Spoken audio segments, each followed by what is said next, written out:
Welcome to episode 167. Big Jon, how are you doing? I'm doing good, FD. How you doing? I am good. You had a good day today? Yeah, yeah. Prime weeks at work right now, so Is this busy. key season back to school, all that? Yeah, Yep. Yep. peak right now. What do y'all do? Do you hire more people? How do you handle that? You can. It's different ways. Okay. If you're fully staffed, you can hire temps. Um, but we roll what we got right now. I got you. Make it happen. I understand. 303. Let's roll with it, baby. That's right. Let's roll with it. Should be a good night. Got a lot of topics. Do you want to jump out in the middle of the pool? Talk about the $12 million card, 101. 13 million. You gotta give it. Give us Oh, extra million. I get it. Yeah, $13 million. We got to round up 12.9 something. Just round Yeah, up with it. 13 milli. Uh, yeah, probably the biggest story, right? Uh, what are your thoughts? On which one, 13 million or Roger? Because I got thoughts on both. I said 13 million. Very interesting, right? Um, Rare Yes, that you it get is. a winner of a card that big to come immediately out talking about it right afterwards, right? It is. Um, Kevin O'Leary, smart guy, makes money. Mm-hmm, You know, mm-hmm, Shine. We know Shine buys big cards. mm-hmm. Don't know much about the third party in that, but I mean, Supposedly someone in the hobby with, I guess, background hobby knowledge. I don't yeah, know the person. I don't know. But I mean, it's a it's a card that's unattainable for me. So I Well, don't think it's too much money. it's probably unattainable for a very large percentage of Right. anyone who ever looked at a card. Yes. It could have been that card. It could have been a 52 Mantle or, rookie Jackie Robinson. Because what the 52 mantle that sold a couple of years ago was 12.6, right? It's giving Right. them content. Yep. So, it's not something that's out of my reach. It's in my RAM. It's not a $12 card. Yeah. So Me nobody too. should be complaining that they purchased this card. Yeah.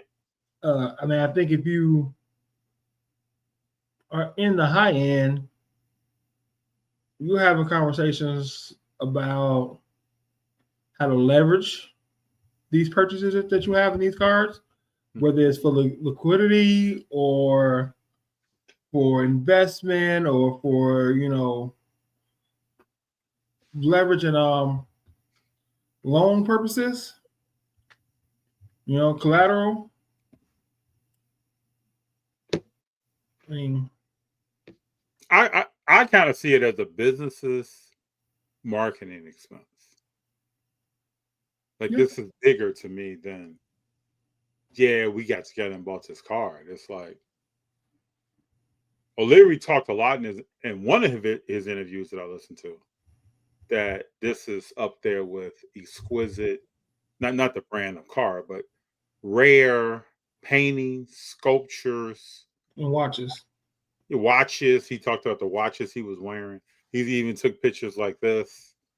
This is up there with that. So this is something that legitimizes some things and publicizes those who bought it, the hobby in general, other triple logo man cards, other logo man cards, this rarity in general. It just takes that to a whole nother level. So I kid you not, I don't know about you, like what's your testimony? I've had 3 or 4 friends that don't do anything with cards hit me up about this. And one, my opinion, what you think of this, man? Did you see this? What you think of this? And I think that's what it's all about. Yeah. Yeah, the number and the faces on the card and the signatures, it's a clean picture. And when you look at it, it's going to make people talk about it. I think it's a good talking point. It's going to big news. So people who know nothing about cards are going to put this on their mind. Yes. We'll see if it gets more people buying cards with it. More sales like this will lift the floor a little bit. Yeah. Maybe, maybe that $10 card is now $12 card. Kind of the fact, I think if modern stuff gets brought up like this, you will see what the effects of box prices in 2-3 years. I agree. But we'll see what the next move is. How aggressive are they coming to the hobby? Was it just one card, or is next week they're going to spend another $5 million on another card because they're going to spend another $1 million on another card? That's true. Yeah. If it's a one-time purchase, then it doesn't do much, right? So. For that split second, like you're talking about, we found out who purchased the car. I was just wondering, like, who purchased this car? Sean did not come to my mind. It's just like, who purchased this car? It came to my mind through the Jordan. Yeah, see. Yep. It's true. So now we had the story of the this is a story that this car sold at one point for $5 or $6 grand years ago. And now it's $12 million. What do you think the actual value of this car is? I have no idea. Well, it's probably somewhere in the 8s and 9s, probably. I mean, what were the bids at? Because you got to think, at that price, the next bid has to be a certain amount. You can't bid $1 over. You're bidding $1 million over. It's not like the car's at $10 million. You can bid $10 million one, right? And is that $13 million with the buyer's premium? That I don't know. I think it's separate from the buyer's premium. Mm-hmm. And the bid ended at like 3 a.m? Yeah, it was some crazy time. Sean knows about cards. They are buying high-end, very selective, real unique cards. Yeah, but I mean, there's a plan that place. I just don't see. Go ahead, Big Jon. It's knowing about cards is one thing, right? We all know about cards here, but it's also you have access to the people, right? When this card is coming about when this card is going to be available, who has it privately? We're talking about somebody, Kevin O'Leary. A text message gets him a meeting with Michael Rubin, Nat Turner. Yeah, it's not like he's got to have an assistant and call and plan when to schedule. You free up your schedule for a person of that magnitude. I mean, if we plan to, if the strategy is to 10x the hobby, you got to have several O'Learys on board. Yeah, that there is you're not out here just with Fanatics Fest. You got to have a plan in place and people that are strategic and will make plays. And I'm not even being conspiracy theories about it. I just like, if I'm a person with that money, with that amount of money, I'm pretty sure I talked to more than just 2 people that invested in it with me. That's what I'm saying. This is a good card to buy. Yes. This is about networking. Yes. Mm-hmm. Absolutely. And that goes into plays on many different levels with many different assets. This is one. I think with Michael Rubin being a former owner of a sports team, gives Fanatics 2 things. Gives them a unique ability to come up and create special items, right? Just through who I know, right? The friends that I know, we've done business together. I want to do a 76er set. Mhm. How far fetched is it to get a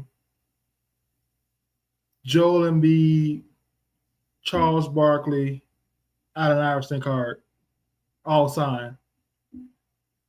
Yeah, it's not that hard at all.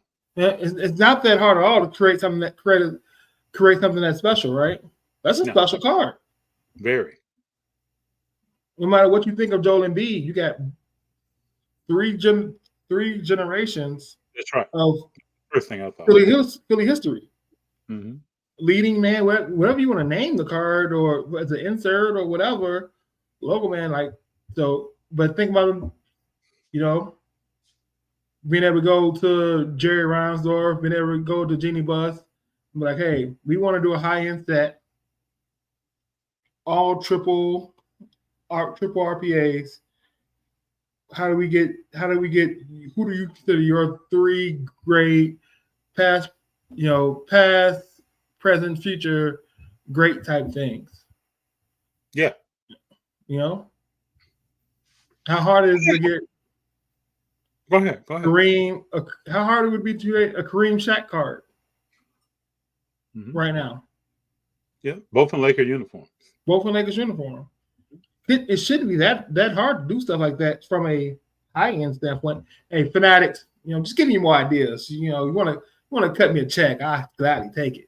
Even if you threw Kareem, Shaq, and Anthony Davis on there, if you want to go 3 generations like you were talking about the 76ers, call the set 3Gs, whatever you want to do with it.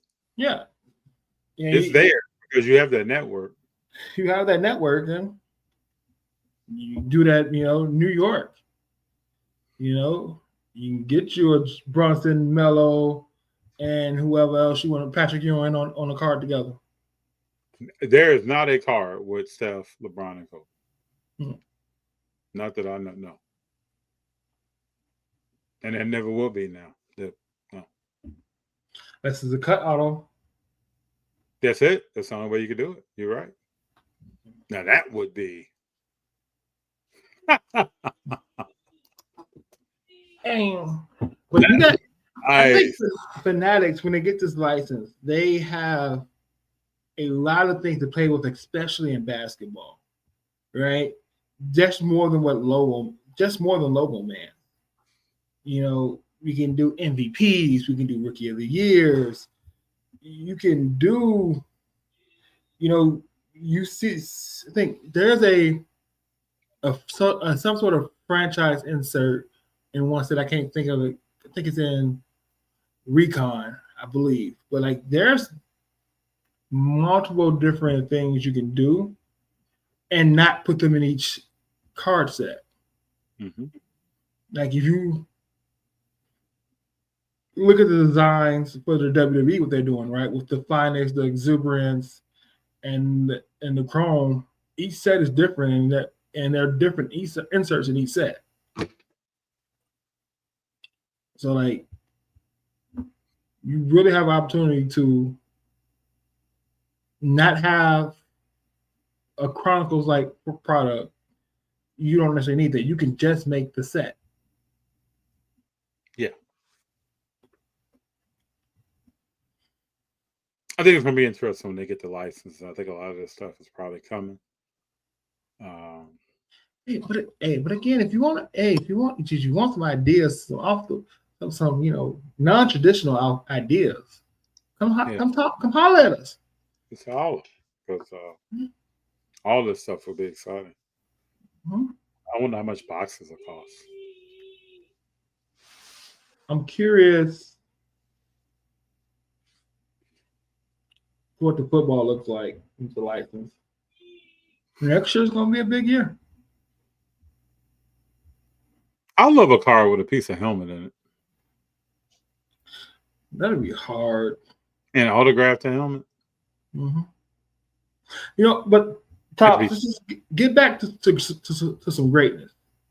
Get back to creating something that's actually great and a real Grail relic in some sets, not just a different color variation 1 of 1. I still say that there should be some different poses. Like my 101 should not be the same pose as my 505. Should not be the same pose as my 10 of 10. Mm-hmm. Like, give me some different poses. Like if you had the gold 101, the super factor 101, the black 101, and at each a different pose, great.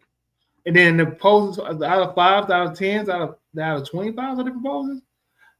You're basically taking what they do with select, the ringside, club level, and concourse levels, whatever you want to call them, courtside, and you are mainstreaming it down to the different colors of the manufacturer rarity. Mm-hmm. Right? So let's say you also had different poses. If you set the cars side by side, they kind of interlock with some image that extends. Like some time lapse, like a time lapse image. Yeah, it could be a time lapse. So, yeah, or it could be start of the crossover. I'm doing a crossover. Ball is on the other card, but his body's on this card. But if you put them things side by side, it's like Voltron back in the day. So like Pokemon does. Yeah. There's some Pokemon cards. If you cut the images up, they make a complete artwork. That's what we need. But Jordan, how much would that be with Steph, LeBron, and Kobe? Few mil. Gotta be a few mil. It's gotta be. Just because you can't get Kobe autos. So let's stop and talk about this Rajah story. Have you seen this? Do you know what happened? No, what happened? Rampage Jackson's son? Oh, yeah. I saw the video. Yeah. And now what sparked that, though? So I guess before the show, he cracked him up. The guy cracked him over the head with a bottle. He thought it was a fellow wrestler. It was supposed to be a prank, a joke, or whatever. A rib, they call it in the business. From what I've gathered. They apologized, made up. The guy apologized before some other wrestler told him, hey, go give him a receipt at the end of the match, whatever.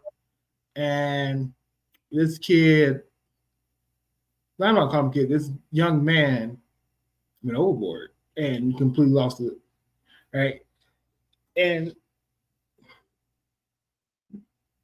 his father used to wrestle on TNA. His father knows how to pull a punch, knows the difference between a work and a shoot, the difference between making it look real and it actually being real, right?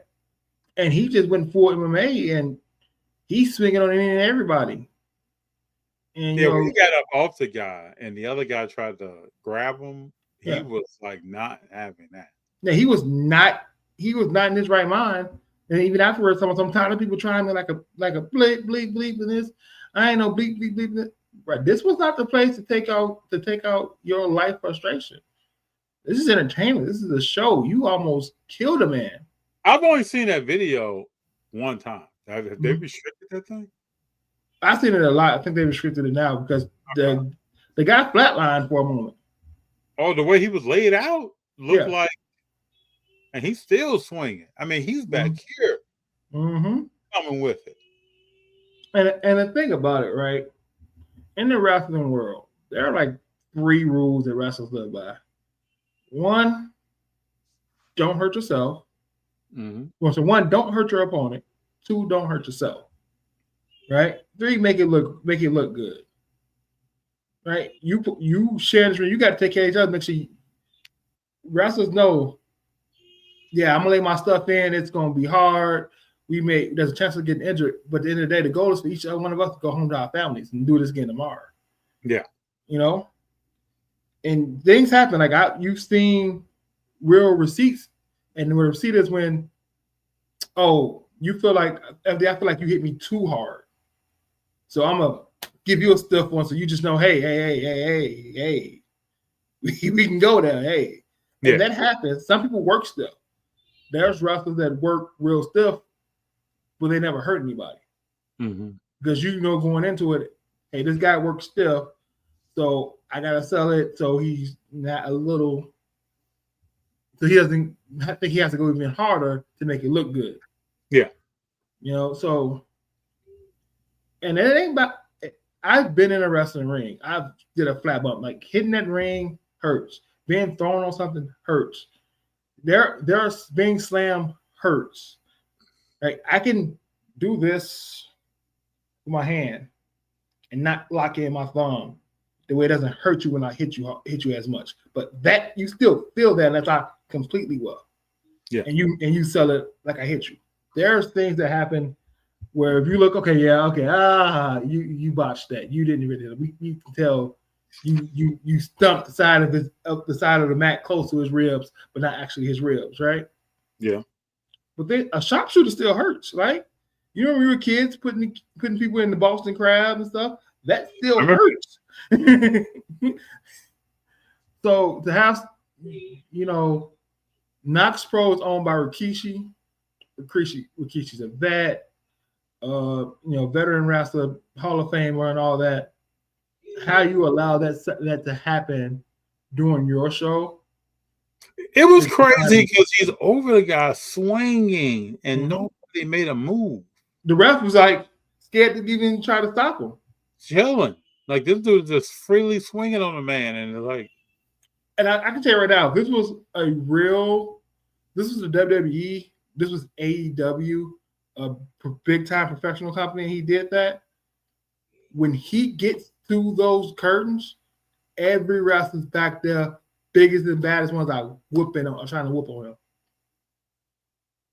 Right? This ain't no, like, whoever the locker room leader is trying to whoop on him. There's no way you're getting away with that. What is his background? Like, is he fall? I don't know this. I don't know if Jackson's son is he expiring. He's like trying to be like his father. He's an aspiring, mixed martial arts fighter. The funny thing to me about this that a week ago, Rampage did an interview, and he was like, "For my two oldest, the black ones, I have bail money for. The two Japanese ones, I have college money for." So your two oldest kids are a little off. Well, you didn't put bail money away to bail them out of situations, not college money. You raised them differently. Yeah.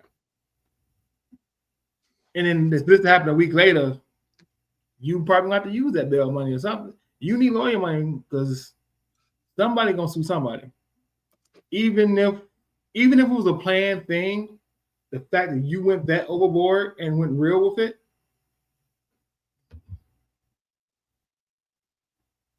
Think of all the people in the crowd that you could have traumatized if you killed that man. If I'm in the crowd, I'm suing you. I didn't sign up to witness you kill somebody legitimately. Emotional distress. Yeah, it's kind of like it just looks strange. Like, what are we doing?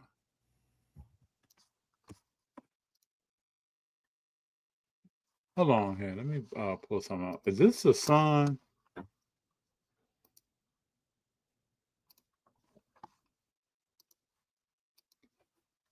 This guy right here, this is the son, right? Yeah, that's the son.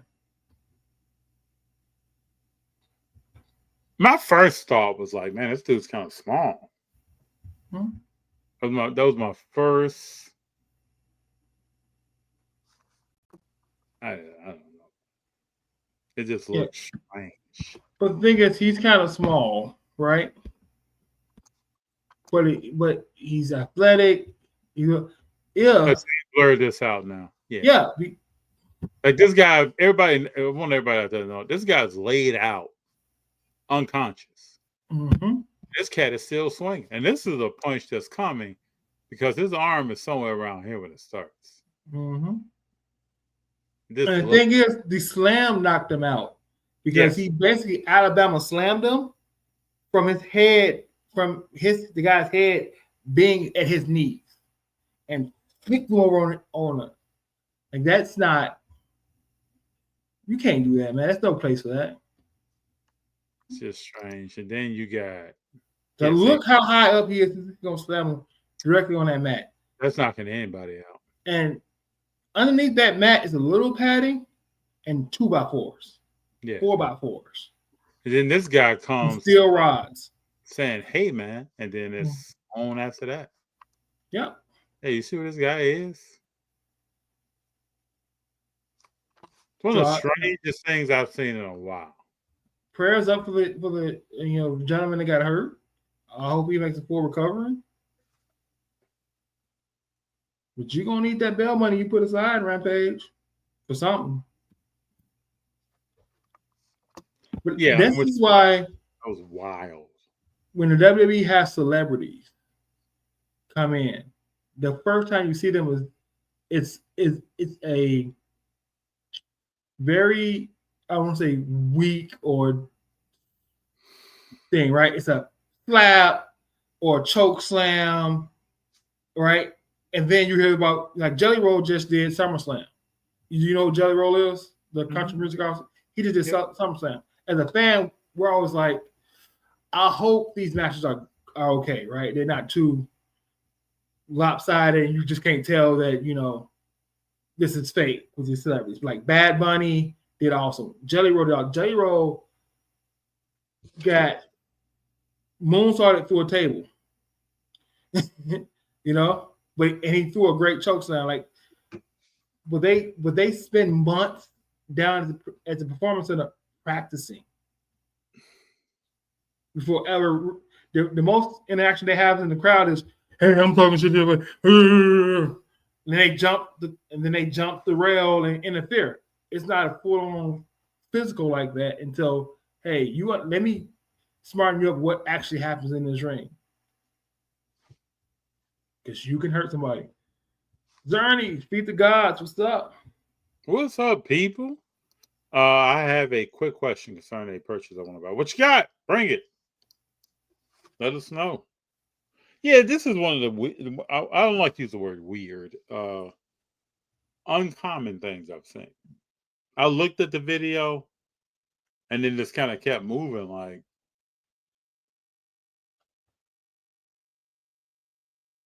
interesting.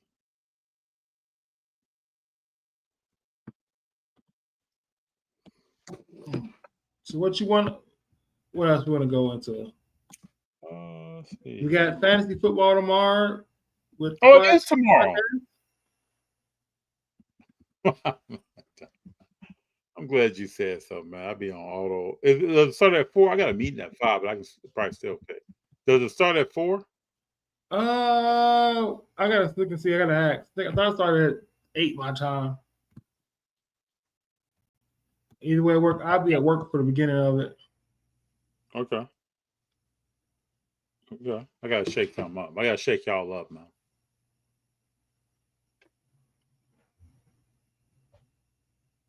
Do something different.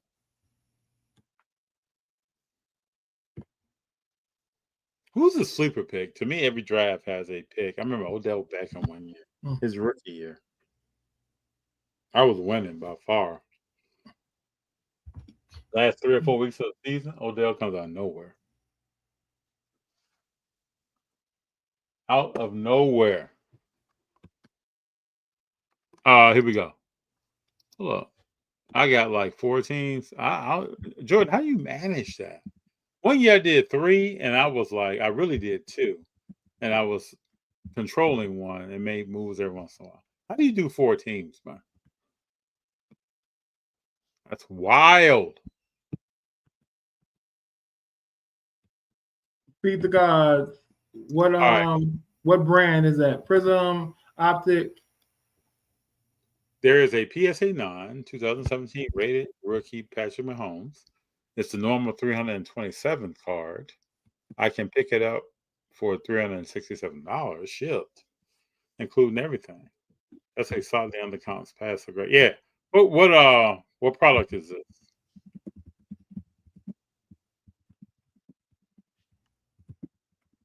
And then we're ready to roll.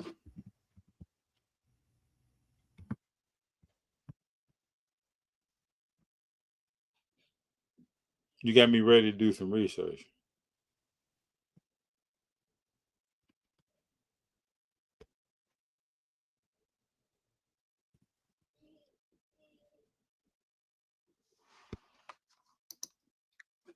Panini don't.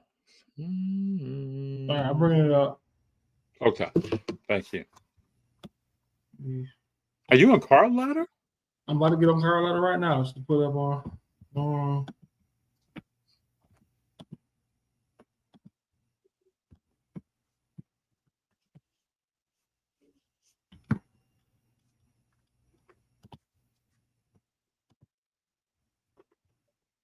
Yeah.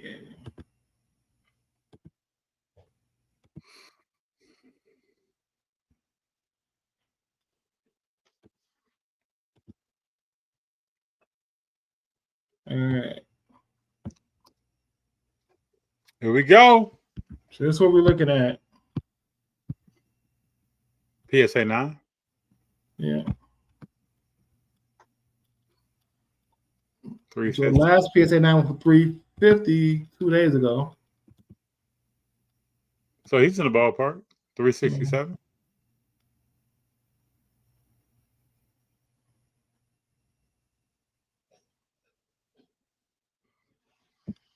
Yeah, 360.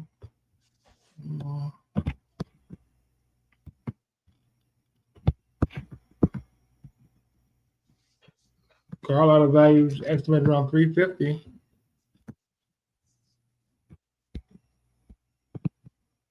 So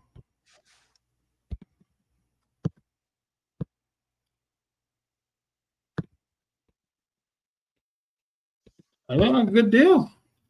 Yeah, I think you're in there. The offer is 340, but after tax 3. I think you're in there. Yeah, I think you're in there. You know, I think that's a long-time hold card. Yeah, that's what I was just thinking.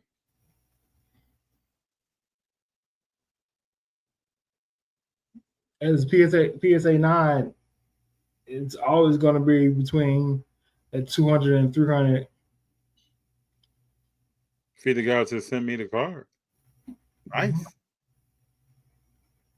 Are you going for it? Yeah, if it's in your budget, go for it. I don't see why not. Yeah, I'm with Big Jon though. I would maybe talk a little bit, see what happens. I say like this, right? There's levels to greatness. When you talk about Patrick Mahomes, current football as your current quarterbacks, he's at the top of the greatness list of the current quarterbacks. He's not in the same conversation career-wise as Brady or Montana, but this new crop, he's definitely one. Oh, he's number one, and there's Hurts is two. Hurts is probably two, yeah. 2 trips to the Super Bowl in 4 years, 1 win. No other current quarterback has been to the Super Bowl. No. Besides, Burrow. Burrow's been the one, right? Burrow lost. Yeah. Who they lost to? Man, who was it? No, was it Brady? No.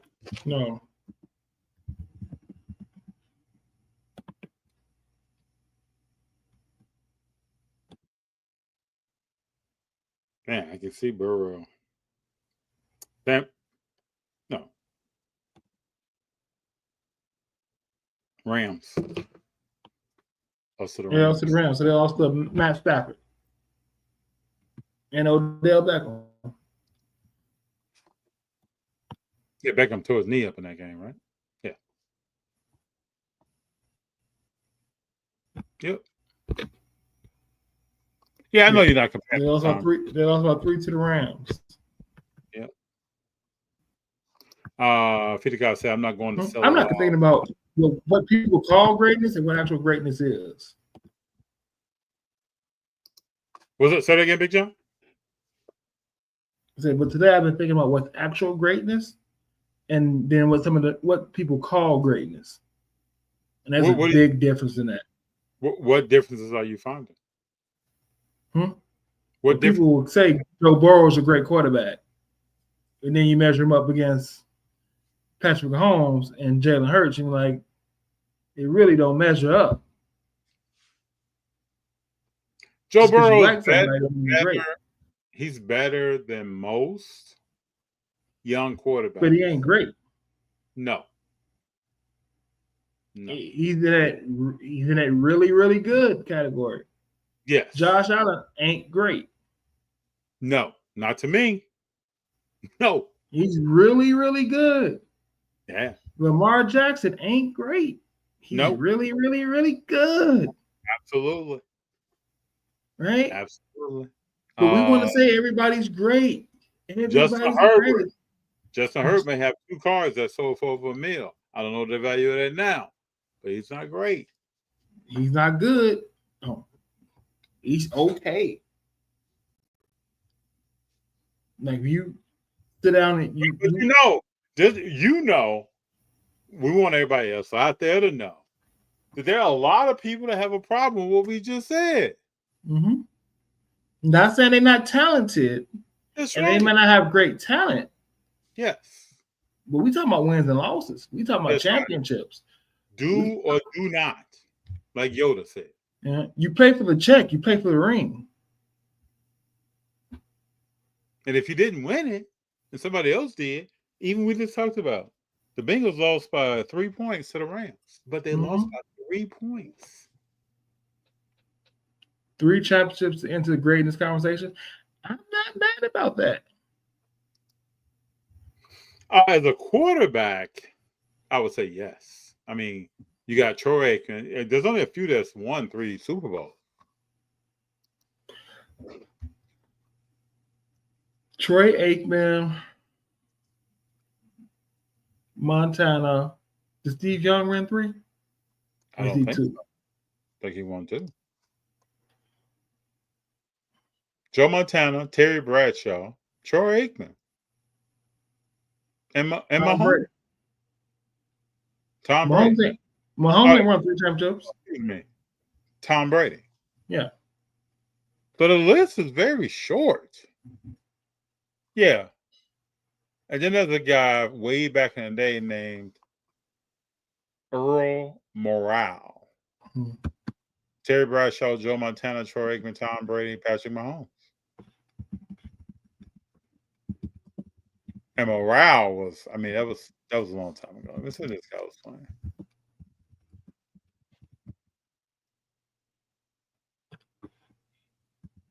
He threw for 20,000 yards. He was probably slinging the ball back in the day.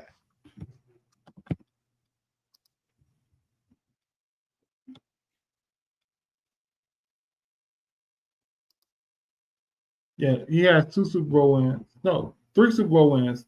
The one has 3. 2019, 2022, and 2024. Mm-hmm. Yep. So you can't take great away from Mahomes. No. Whether he wins more or not, you can't take that greatness away from him. No. But the goal is what we can take away from him. Yeah. The conversation becomes, if he doesn't win anymore the rest of his career, you can say you still say he had the greatest 5-year span for anybody coming into the league. Any quarterback coming into the league. Yeah, you can't knock that. That's who he is. Now, I think that he's not winning anymore. Yeah. But just a thought.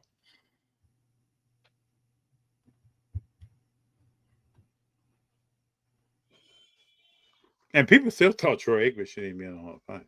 There were people who thought that. Not me, but there were people who thought this guy's not Hall of Fame material. Hall of Fame room and great different rooms. Yes. Different doors and keys. Yes. Different knock patterns. I mean, some of these Hall of Famers need a beige jacket, not a gold jacket. Like Dion said, there should be an upper room for certain players. Because they're not in the same. Like, would you compare J.J. Watt, Lawrence Taylor, and Derek Thomas? No. Okay.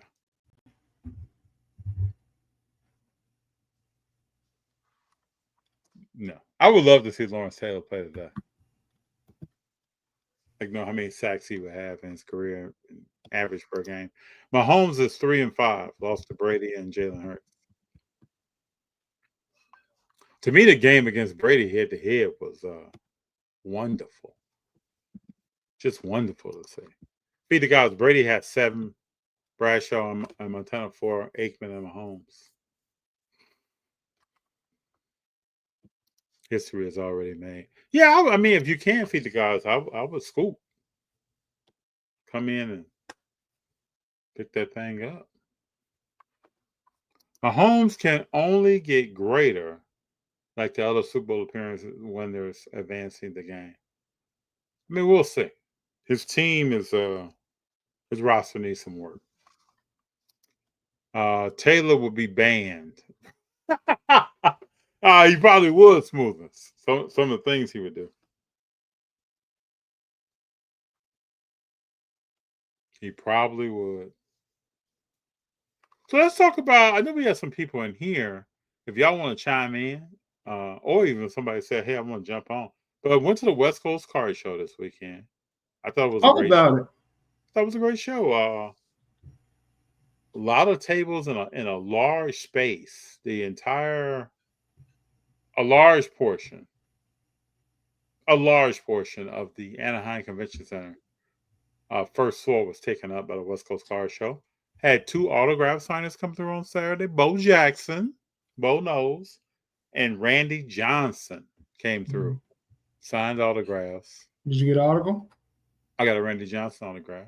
Nice. Now, Bo Jackson's years ago. What's up? Correct me if I'm wrong. Anaheim Convention Center is right across from Disneyland, right? Yes. Right across the street? Yeah, yes. So I've been there. Yes. Been there. Yes. It is it was a big arena. It's a big arena. Yep. One night we stayed at the Hilton, one night we stayed at the Marriott. And they're right across, and then the convention center is right there. Yeah, it's a long walk. Yeah, it's a walk. I was on my feet a lot over the weekend. A lot. Standing on concrete, moving around, working with Canvas Marketing at their booth. What were you doing for them? I kind of work a little bit like with strategy and how do they market themselves. And, I kind of look at the booth to see. To me, everything you go to, if you go to a swap meet, that's retail space. So what does it look like? Well, are we inviting a customer in? What else could we be doing? Do we need to shake something up from day to day? Stuff like that. Kind of what I really focus in and look at. This overall strategy.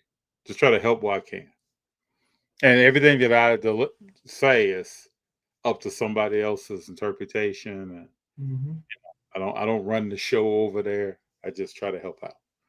And then so I saw some of the show. I didn't see it all. I tried to stay at the booth and contribute and cut down my walking around. I did get a card evaluated at the show because you really can't use the word cleaned because people lose it. So I got a card evaluated at the show and then got it graded by Beckett. Beckett's line was it was lengthy. Took a little while to get up to that booth. Got my card back on Saturday. Submitted it on Thursday.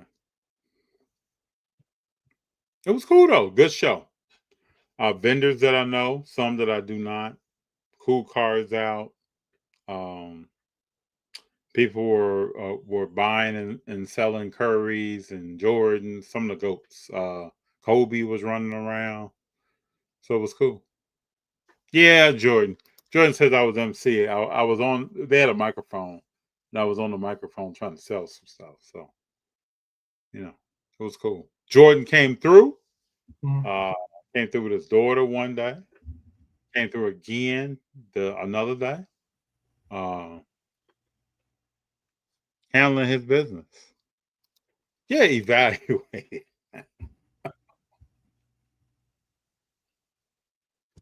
I don't want people coming up my throat. Did you clean something? No, I didn't clean anything. Evaluated, Anyway, somebody looked at it and said, this problems. That's about it. It was a cool time though. But I realized I really hadn't been to a show in a while. Because I think the last show I was at was the Burbank Car Show last August. So, I mean, being that as you haven't been to a show in a year, yeah, how do you feel coming out? Are you energized about the hobby? You feel good? How do you? The reason I ask because when I go to a show, I feel energy. I feel that energy and it makes me like, okay, I want to do something. I want to put some cards up. I want to look at what I'm collecting. I want to dig back into the hobby. I want to put something else on my goal sheet. I got you. Well, I have even though I hadn't been to a show, I've been actively buying this entire year that I was last at that show. It does give you energy into the hobby. Pokemon was a bigger player this year than it was last year at this time. There was a large section of the show that was TCG Disney. That was cool to see. For me, I think I'm probably still as energetic as I was before. But in that year, I've taken on and we've talked about this here, a really narrow and focused view on what I'm trying to buy and what I'm really looking at. So there's only a few players that I now, let me say this. I go outside of that and do research, but there's only a few players that I'm focused on buying right now. So I'm still excited about those players. I'm really excited about the NBA is about to start in a few weeks. We're only a few weeks away, people. Lakers, Golden State, I think it's October 21st. Yeah. So, and I'm really excited about football starting. So, yeah, I mean, I'm excited. It was just good to see people again and have some conversations. I talked to some people I hadn't really talked to a lot before that are in the hobby. Some of them make content, some don't, but I at least had a chance to conduct a conversation. It was good to see some people from Quiet Card Podcast says here. I saw you met Card Sharks, Atlanta. That's family. Yes. Imani of the Quiet Card Podcast first introduced me to Card Sharks.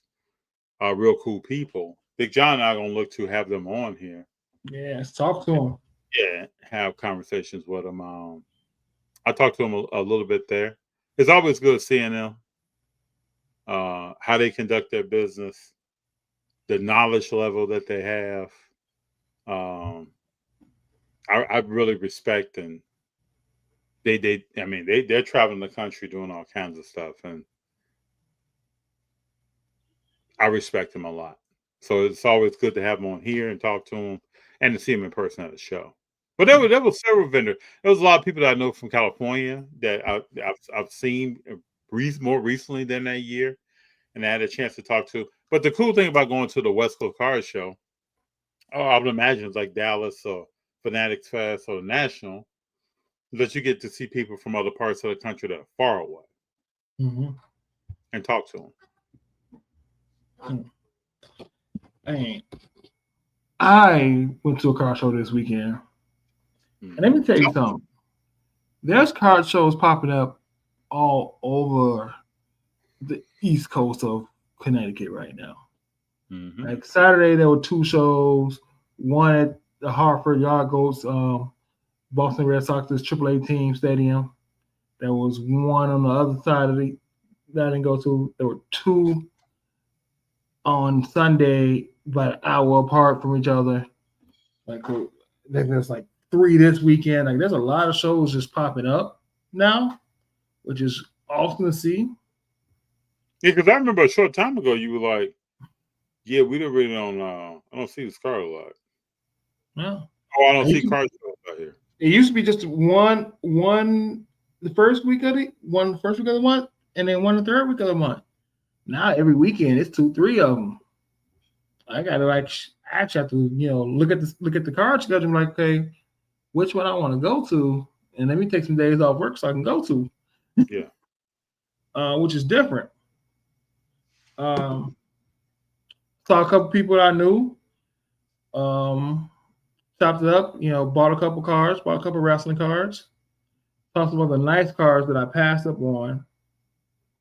I think I sent you the Sarah Strong 50 out of 50 insert that I was talking about getting. It was a Paolo Banchero out of 49 I thought about getting.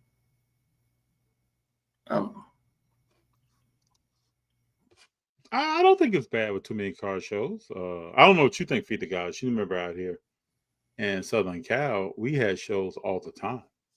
I don't think that was bad. Each show to me had you kind of knew what to expect from a card perspective at each show. So I'll put it for me and where I'm at. Mm-hmm. To get to a good card shop that has sports cards over Pokemon, to get to a good one that's a good price, it's 45 minutes an hour away in any direction, north, west, south of you. Right? There are no card shops close, 20 or 30 minutes from me that I can just drop in every day and think I'm gonna spend good money on.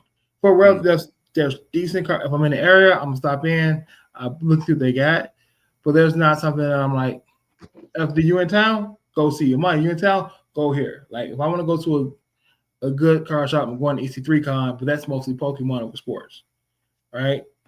I got to go an hour and a half down to JB's to go to one that's got a lot of sports and a lot of dollar boxes and anything and a lot of vintage, something for everybody. Yeah. So having the frequent shows, I get to choose how far I want to drive to a show, and and a lot of the vendors kind of on Instagram tell you where they're gonna be at. So now I can choose on off of. I know I get good deals. This one has really nice stuff that I may be interested in. So I have options, and right now I don't think it's wrong or a bad thing to have the options to go to different shows. Yeah. The show I went to on Saturday, one of my good dealer friends set up at, he found 3 case hits in somebody's dollar box. And we talking about $5,200 cards. We're talking about 2022 green razzle dazzle Steph Curry. That's a $50 card he found in a dollar box. In a dollar box? In a dollar box for $1. Maybe they throw Easter eggs out there, bro. How does I don't know, but that tells you how many people went through that dollar box and just seeing a non-rookie Steph Curry and was like, oh, this ain't nothing. Not realizing that it's from. I will hope people, let me just say this. I will hope people know that if you got a numbered Curry and it's low, I always call certain things certain names. Like that Jordan product is any Jordan insert is going to be valuable. Depending on how valuable. It's not numbered, bro. I'll show you the exact card. Even if it's not, and it has eye appeal, just look for them out there. I love nice dollar bin stories because most people sleep on it. Yeah, most people sleeping on this. It's from Mosaic. I didn't even know the Razzle Dazzle was a case hit.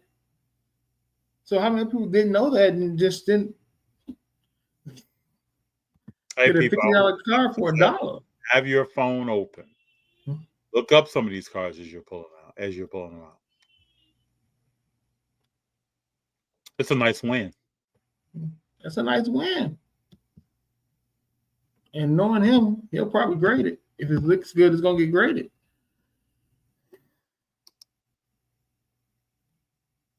Yeah, I hope that Alex from the Union Marketplace starts back up. Alex, if you're out there, Feed the Gods got mad love for you. So do I. I love their shows. Feed the Gods. For me personally, any number card that's under 99 is my sweet spot. What's your thought? And what's your go-to number? I would say under 99. Yes. Under 50? Yes. Under 75 and under? Yes. I've jumped to the under 99. In wrestling, I'm 50 and under. I'm trying to get 50 and under in wrestling cards right now. Okay. I can see it. Everything I'm buying is 50 and under. I can see it. Jordan asked the question. Was I there when you talked to Card Sharks? You were not. I went over. I saw them on the floor.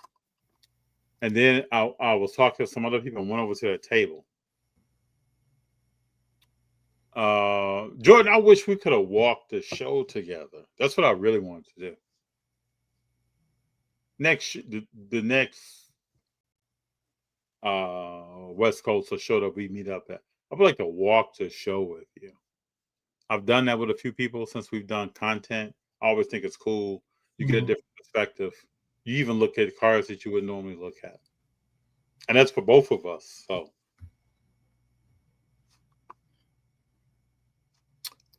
people have them in dog. Yeah, some of these big dogs. Yeah, that's been fun. We gonna be there in February. Okay, I can't wait. Can't wait for my Southern Alabama and South Carolina crew to come through. Hey, Imani, just make sure you bring your own food because he's gonna feed you grass. Yeah. He gonna feed you his lawn clippings. I got a bagel and egg sandwich at the show. Now I ate some mashed potatoes, some stuff I don't eat. I ate some stuff that I don't eat at this show. But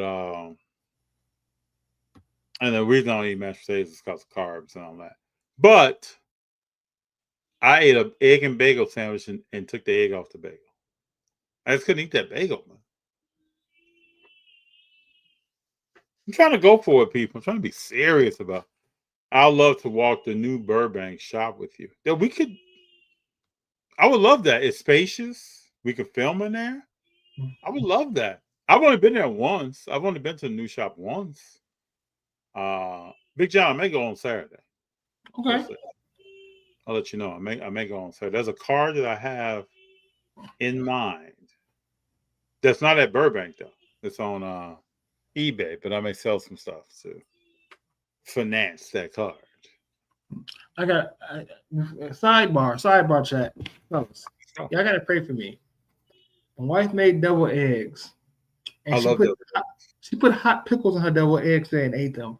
I am married to a psycho. Y'all gotta pray for me. Well, but some people put hot sauce on top of the devil egg. Yeah, but she put hot pickles on top of her devil eggs and ate it. There's also the person that cuts her muffin or her cupcakes in half, eats the top and the bottom. But see, I do it. Hold on now. Y'all a psycho. Why am I trying to stuff a whole muffin? I cut it into a bite size, and to me, the top texture is different than the bottom texture. It is, but you got to eat it together so you get both of them and just the full strength. Y'all see? What's wrong with y'all? I've been doing that since a kid, man. I used to just grab them and tear the top and the bottom off. Oh, and some people are trying to eat out. Like, what are you doing? I remember that was a year or two. I would cut up my Snickers bar. So I just learned that I'm not safe around any of y'all. That's what I'm learning. Okay. I'm telling your wife I'm vibing with that. And the deviled egg, like I used to put a little hot sauce on top of my deviled eggs. So yeah, that's fine. I love deviled eggs, so I'm cool. But yeah, they put no hot.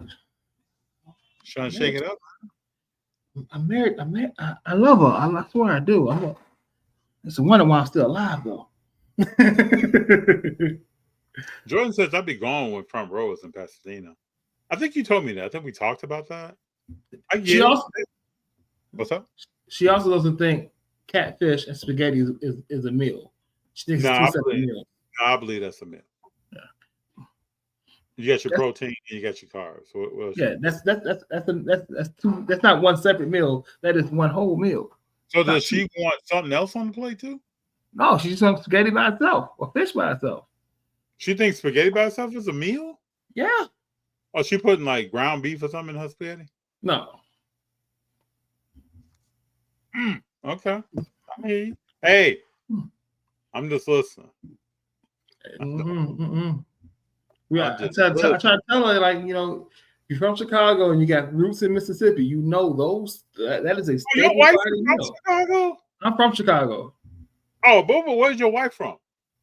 New York and South Carolina. Oh, okay. Okay. But see, I know that you go down from Mississippi and once came from Mississippi to Chicago, that is together. So Jordan says nothing wrong with that, Big John. And then Quiet Cop Podcast says it is. Catfish is the side to spaghetti. Like, I believe that, but I don't know what everybody else is believing. I stand on Especially that. South. I stand on that. That is a meal. Manny, what's up, Manny? Manny, what's up, FD and Big John? Love you guys. Miss talking to you too. Manny, what's going on, man? Manny, we need to have you on here. Yes, we do. We need to have Manny on here. Because I know Manny being in the One Piece streak, picking up some good stuff. Manny, I'm going to create a list. You're number one on the list. I'm going to send you something tonight. Manny, I'm going to send you something tonight. Got to have you on. Good to have you here. Feed the Gods. Creamy peanut butter with strawberry jam and a London honey. See, when I mess with peanut butter, it's got to be crunchy. Like, I need some texture. I can't. Just too much of that. I got to have some texture too. Oh, see, I put my daughter on. You ever used to make triple decker peanut butter and jelly sandwiches? I've done that before in life. Yes. Yeah. Better have something to drink though. Better have something to drink. Oh, you just gonna be toe down, but you better and not just water. You better have some milk or something. It has to come with some substance to it. Water will slide right over that peanut butter and still leave you gummed up. Yeah, you need some milk, maybe some soda, some tea, something that's really like Sprite, some kind of clear soda would just wipe that peanut butter right out. But did you see? I didn't know that you were gonna come in here and hear about what folks are eating. You didn't know that. It has been a while. Yes, Manny. It has been a while. Manny, did you go to Fanatics Fest at the National? I feel like I saw you at one of them. I want to say the National. I want to ask Manny how is Michigan State Spartans going to do this year? College football started. Manny, what do you think, man? I didn't know you moved to Michigan State. I didn't know this. Man, I used to live in Detroit. Didn't know this. Feed the Gods with rice strawberry jam, FD. That's my texture I need. I feel you. I mean, if you go in the grocery store, most people don't like crunchy because it comes in smaller containers. So I already know that most people are not vibing with country, but country. Crunchy, but that's always been my thing since I was a kid. I love it. I remember at one point I used to chop up extra peanuts and put it in the bad boy. Mix it up. Yeah, use it at the National. How was it? What'd you think of it? Pretty sure you had a blast. MSU is going to be all right. I hope they win 8 this year. Who's Michigan State's coach now? It's the former assistant, Black. Oh no, Michigan State. I'm thinking about Notre Dame. I don't know because the other coach I thought he retired or something, did he? Yeah. Yeah, went to Michigan State. Go Green. Okay. I've been on campus once. So when I was in Detroit, Draymond Green was at Michigan State. The irony, right? That he would go to Golden State and Notre Dame for life. Anyone else pumped for college football? Yeah, I'm pumped. Alabama plays Florida State, right? Yeah. Ohio State versus Texas. I'm voting for that. So we get to see what Manning's all about.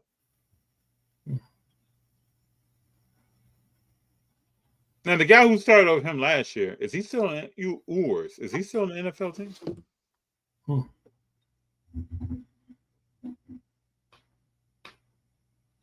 Let's see here. Oh, he made the Dolphins roster. Wow. I will be at the game. Okay. Can't wait to see these pictures. Roll Tide. Can't wait to see these pictures, man.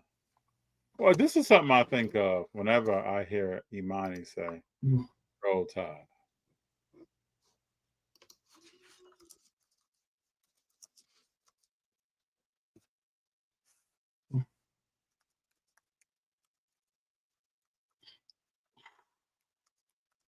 I don't know. College football, NFL, gonna be playoff baseball, basketball. Love the fall and hoodie season. So it's all my favorite things in one time of the year. Did you say hoodie season? Hoodie season, yes. It's too warm for a jacket or a coat, but just right for a little hoodie with a hood on to protect you from the wind. Hoodie season. So this sparks Beat the gods. I'm only a hockey fan when the Blackhawks are in the playoffs.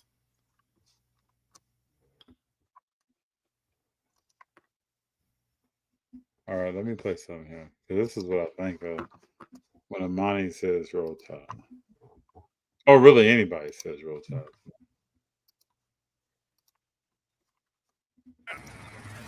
Yeah.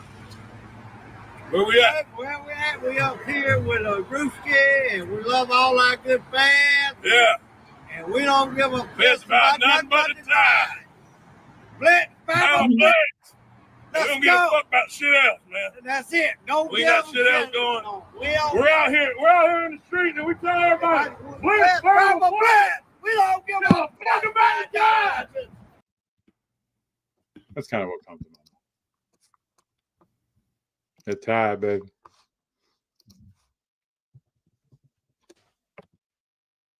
Imani, I hope you have a win, man.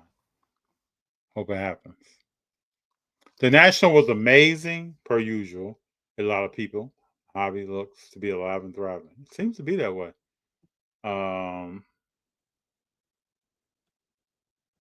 Manny, I ask you, have you ever been to the Dallas show? I want at some point I would like to go to the Dallas show, but we'll see. May not be for a while. I got some goals in 2026. Trying to get to Dallas? No, that might not be to 2027, 2028. That particular card I would like in 2026. Oh, tell you. About hockey. Big Jon talked about hockey. Literally dinner at all restaurants. Hold on, where did that come from? What does that mean, Jordan? I mean, it's literally dinner. Am I missing something? I was starting to like you, Big Jon. I was born in Anaheim. I didn't know that. I'm good. Why you don't like me? What I do? Love. See, I've never heard of hoodie season before right now. But I got a question for my people. And this came up today, so I thought I'll ask the question. When you're in your house, two questions. When you're in your house, what temperature is the thermostat set at? And when you're at your place of employment, what's the temperature at work that's most comfortable for you? That's Home work. at work. I don't know. If it's too cold, I call facilities, turn it up a couple degrees. If it's too warm, I call facilities, turn it down a couple degrees. So is your temperature controlled from somewhere else at work? Control for corporate, yeah. Yes, that's most places now. So I make a phone call. Yo, it's cold. Where my heat? Like we had our ACs down for 2 months in part of the store. Oh wow. I just feel like 68 is too cold. I need around 71. What time of year? I'm talking about like right now. Oh, my ACs are set to 67. In your house? In my house, it's set to 67. Oh, I will be freezing. You would not be freezing. I got a nice size house, and I'm on top of the hill. The front of my house, my front room gets sunlight all day long, and in the back, when I don't have sunset during the summer, until the sun sets. I have no coverage from the sun. That's why I'm downstairs, because if I go upstairs and I close the door where the AC's at, the rest of the house is going to be a sauna. Like, so, yeah. Look at Zerny. 75 to 77. No. You work outside. Okay. All right, Zerny. In the fall, my house is probably around 77 to 80 in the wintertime. See, I need 72 to 74. I don't care what time of the year it is. 72 to 74, I'm straight. I don't want to be at home with a hoodie on and 2 pair of jogging pants. I used to have a friend that lived in Chicago. When I lived in Detroit, he's still in Chicago. And you know who you are if you're listening. He would tell me he keeps his house at 64, and he wore like a hoodie, 2 t-shirts, 2 pair of jogging pants, some socks. I'm not. How am I chilling at home with all these clothes on? See, I'm just. I mean, what is my light bill? Oh, we at 64. I turned my ACs econ. Well, hold on. Let me say this. He did 64 in the wintertime. Oh no. So he was sitting around cold in the wintertime. Like this time of year, I love my house because the leaves are in the back. Yeah.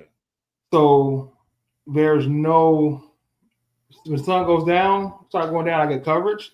But when all the leaves turn colors and it falls, when it's December, I get sunlight as long as the sun is out. My whole house is warm. See, Quiet on podcast as well. But where I used to live, where we live now, you have to run the AC at certain times. But if I probably lived here by myself, I'm probably never running the AC. But where I used to live was right by the LAX airport, and we never ran AC. Well, do you get a good crosswind in your house? If you let the windows up? Yeah, you get a pretty good. Yeah. I don't get a good crosswind. Okay. But I tell you what I do like right now. I live right by the park where all the elementary schools and high schools practice football. Mm-hmm. So coming home 5, 6 o'clock from work and just hearing pads clacking, coaches' whistles and yelling and screaming, I just sit on my porch for a moment and just take a look. Yeah, I love this season. This is good old days. Yes, I don't iron sharpen the iron. That's having practice, and I'm not goosenecking. I used to pull over and watch back and see what can I look and see the ballers out there. It's funny to me. You see a team where everybody's the same height. Have you seen those? Like, that's always interesting. Go ahead. It's just good to see and good to hear. I'm not on the bench. I'm not on the beach, Jordan. I just like to be like, here, if you're living in Palmdale, Lancaster, or you keep going east, it's hot. Like, I choose not to live in those places.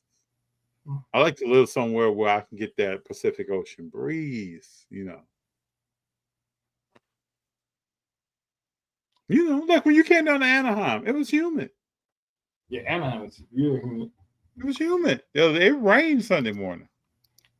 I run 75 all day and 73 when the sun. See, this is like I could go over Hector's house and kick it. We probably watch sports and disagree, but at least I know I'm gonna be comfortable doing it. I'm kicking it in that. Man, you had me at 68. I'm like, what are we doing? 64? My AC is off right now down here because it's pretty good outside. It's not needed. But it's like 73 in my house right now, and I'm on the verge of sweating sitting right here. I would feel good. Feel good. Jordan says, "Yeah, I live in Inland Empire. It's hot out there. It's just hot.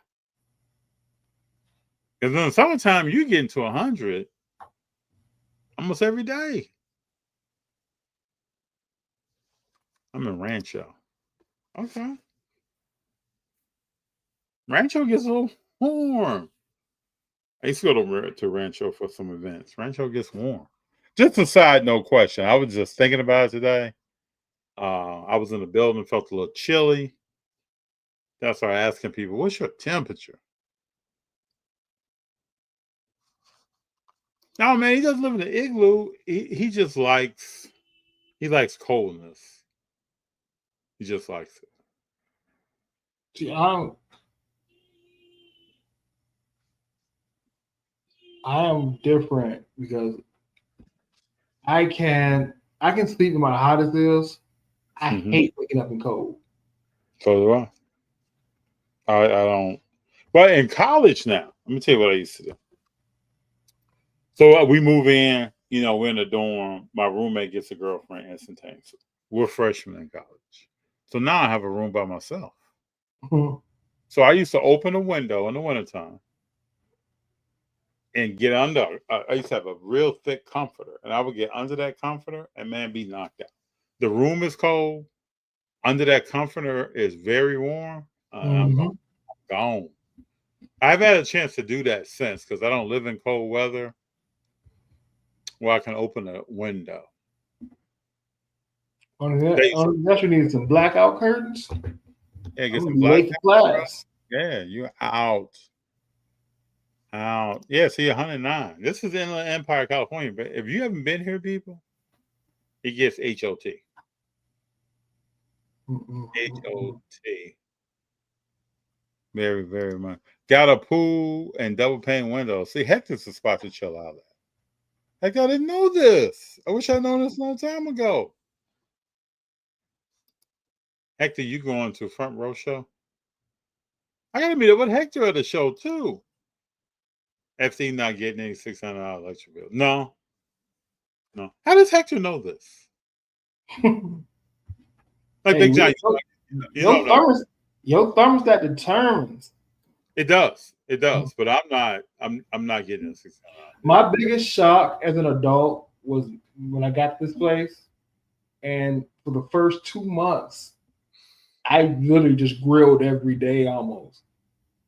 And I got my gas bill, and I was like, how my gas bill is $100-something, and I look at it, it's a $75 fee just to get gas to the house. I only used $25 worth of gas on actual cooking. I was mad. Yeah, I can see that. I'm outside cocaine in the middle of the summer. Usually gas is cheaper than electric, right? Yeah, it's cheaper, but they charge an arm and a leg to just bring it to the house. I got it.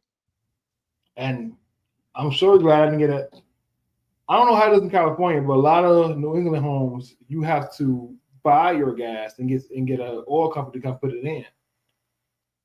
It's not automatic. Mine is automatic through the electric company and the heat company. Because when I moved here, I was staying with my in-laws in the wintertime. We were spending $400 every 2 weeks just to keep the house warm and cook. Interesting. We got good night, everyone. I need to get ready for bed. Thanks for everything. Feed the gods. Always a pleasure having you here. Manny says basement sleep is a different sleep. The cold mixed with the dark. Telling you.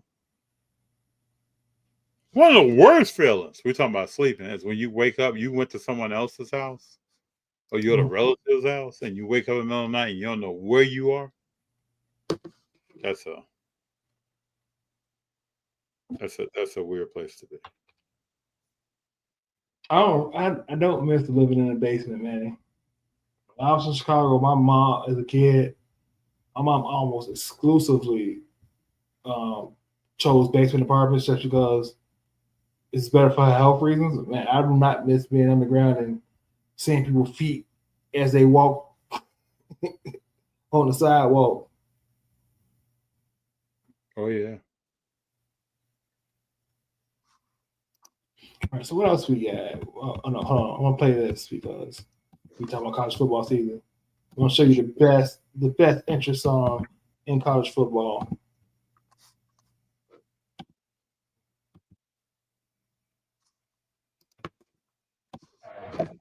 As endurance position originates from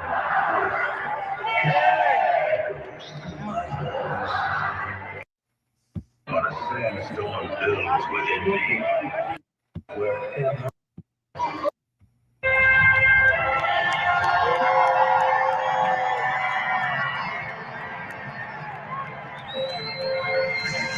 is what I just started living in this house.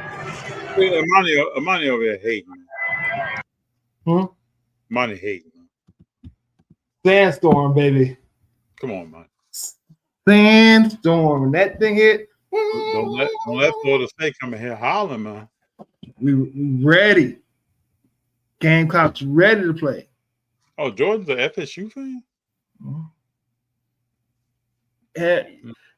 Yes, we did talk about that despicable act by Rampage's son. Yeah, nowhere needed for that. That was wild.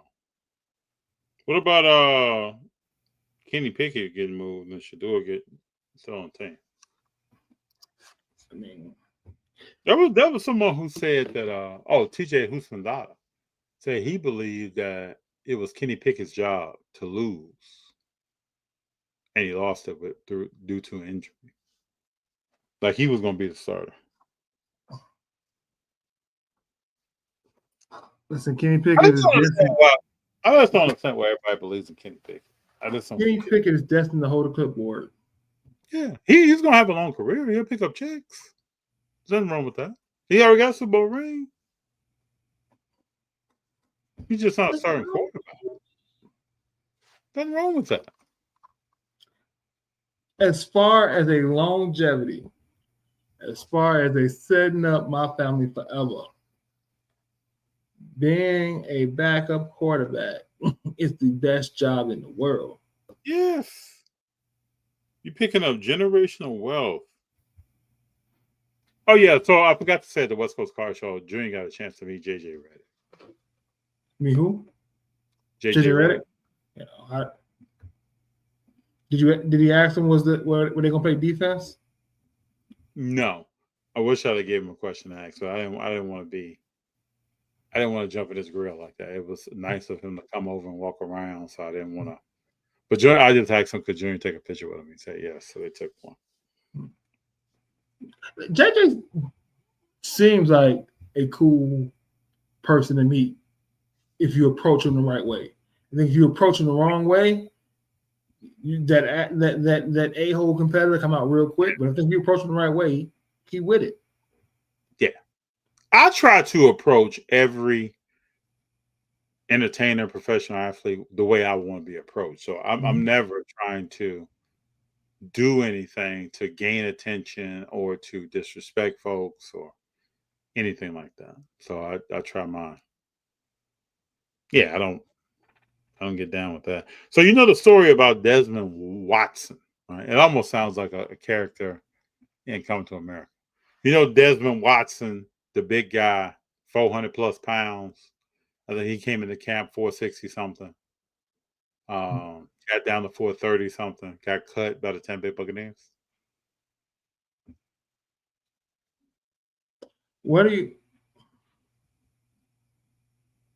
I'm just thinking about this Kenny Pickett. Oh, what about him? Because who else is going to get traded and move? Because Stafford's not healthy. New Orleans don't have a quarterback.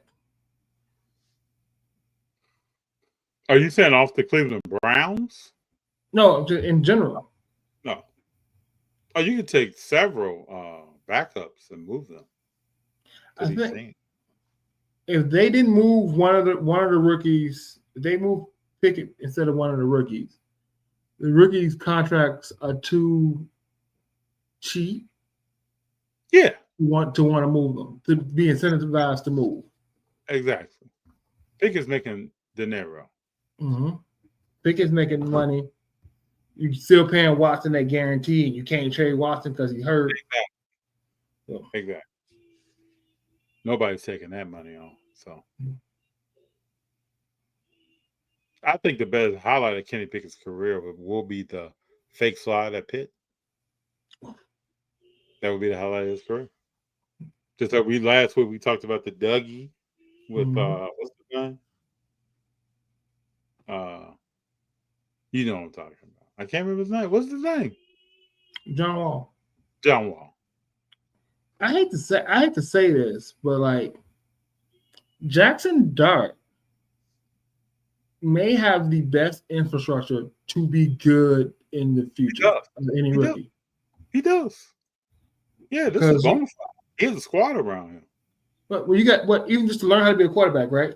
You have the professionalism of Russell Wilson, right? Yes. And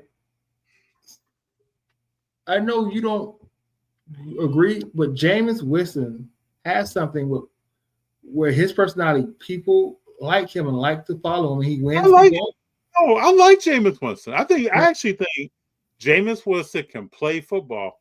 He makes 1 or 2 mistakes a game, but he can play the game of football. I don't have any problem with Jameis Winston. But just think about 2 polar opposites from personalities, but still learning and being able to figure out how you fit into 1, relate to my teammates, 2, learn playbooks and lead them. Because go ahead. People had trouble following Russell Wilson, right? Mm-hmm. From some Seahawks to the Broncos. Now, no matter how good he is, how smart he is on the field, teammates have trouble following. People follow. They follow Jameis Winston no matter what crazy stuff he's saying and do. They follow and believe in him. Yeah. So I just think from that, how to be an NFL quarterback standpoint as a rookie, how to prepare, how to relate, he might be the best setup for success to do that. Yes, but watch how he still fumbles that up. And listen, it comes down to play on the field, but just learning what to do and what not to do in a locker room with grown man as a 22, 23, 23-year-old rookie quarterback supposed to be leading and learning and seeing 2 polar opposite ways of leading. And then getting in and figure out taking something from both people to fit you. Yes. You know, it's what Luke Will did with when he was with Philly, right? Took some things out of Iverson, took some things from Eric Snow. This is where I can get it.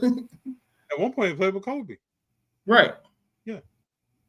But having those experiences as a rookie helped him be able to play with a Kobe, know how to be professional and get in, and also know how to get in where he fit in. And when he got to the Clippers, knowing that, hey, I'm a superstar, I can get away with certain things. Yes. Right? I can be out. I can come a little drunk to a game. I can go to Magic City and get some wings. Right? That's a way. I would love to have him as a teammate, though. He seemed like he would be some kind of teammate. We got, what about all the Hall of famous sons getting cut? Jerry Rice, T.O. Prime. What do you guys think? Fishy? No, not to me. No. So Shiloh is he could be a walk-up safety, but he's not fast enough to stay with a lot of tight ends in the NFL. He's not tall enough. He's definitely not fast enough to stay with most receivers. So that's a knock against him. T.O.'s son, to me, is just slow moving. He has decent hands. He's not that fast when he's running a route. It's like slow motion. And Jerry Rice's son is not a wide out, but he's built like a wide out. So he's not a slot receiver, but he's not fast at all. What team picked up Jerry Rice's son? What team was he on? Was it the Chargers? Yeah, so just look at the depth of each one. They also were on teams who had a lot of depth. Mm-hmm. Shiloh would thrive as a run specialist safety for like the Titans. Yes. Or like or the Steelers. Who are you going to be in? Huh? He's got that hit ability, clog a hole ability. Yes. He's not going to tackle, he's going to hit. That's right. That's why you see him whip a lot, because he's going to hit. Yes. And but he's not somebody you're going to put on the field for 3 straight down and think you're getting off the field. Brendan Rice was with the Chargers. Mm-hmm. And they got Lad McConkey and a couple more people ahead of them. So you think any of those guys go to another team? I think somebody pick up Shiloh. I think so too. That's what I'm thinking. I don't know about Brendan and T.O.'s son. No, I just don't see it. Jerry Rice's son is a very slow running guy. You watch his guy in college? A little bit. Just slow running guy, just slow moving. Just this is interesting. He moves like a tight end. Yes. Just like a tight end. It's a lot of arm movement, but the legs are like. And honestly, Shiloh doesn't have the bulk to move like an outside linebacker what he would probably be great at. That's right. He doesn't to really get that bump and ride with a guy and come up and get that stick. Mm-hmm. He would have a short career if he did that. He got the mentality. He's built like Ryan Clark, to be honest. And he needs somebody. Isn't Clark a little bit taller? Isn't Clark a little bit taller? A little bit taller, but he's they are good. Yeah. And he has that mindset of like Ryan Clark. I'm little. I gotta hit everybody. And it's not the league is not a big hit league for safety. No, and he's not fast enough to play free where he can roam. Well, see, this is what Troy Polamalu was, people, and this is why he was so dangerous. Yeah, he could walk up, stick, play that walk up linebacker, but then he could get in the back pedal and stay with the tight end. He could stay with a slot receiver. He could even roam out on someone running an outside route. That's why Troy Polamalu is a Hall of Fame. Mm-hmm. It's dangerous that way. And he'll come in and put his head in there, bang with the running back, and pop up and back on the next play. He's dropping back. Like, what do you do with that? Same thing with Ed Reed. Ed Reed is going got hashtag to hashtag. Speed. You throw a ball over, he can run. He can run and go pick it off. And that's not on. Who was the safety for the 49ers? I mean, for the 49ers, for the Patriots, came from San Diego. Future Hall of Fame. Troy. No, David Tyree caught the ball over. Young catch. Can't think of his name. He was the same way, bro. He could walk up and cause all kind of havoc, and then drop back. Yeah, Ty Law but the other guy too. Ty Law is one, but the guy who came from the Chargers. No, I can't think of him. Does Sunday Night Football? Can't think. Harrison. Yeah, Harrison Ford.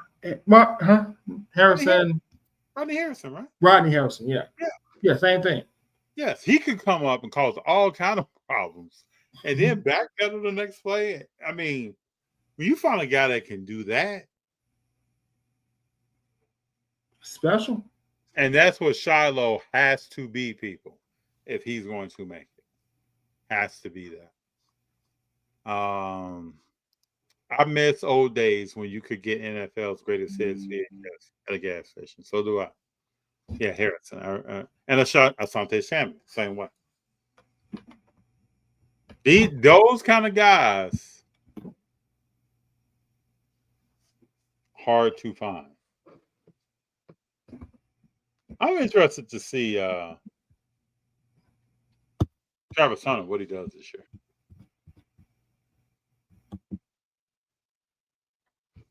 What does he do? If Parsons wants to be a Raider, just imagine him next to Max. That would be nice. I'm still a believer that Parsons has to elevate his game. He's got to take his game up.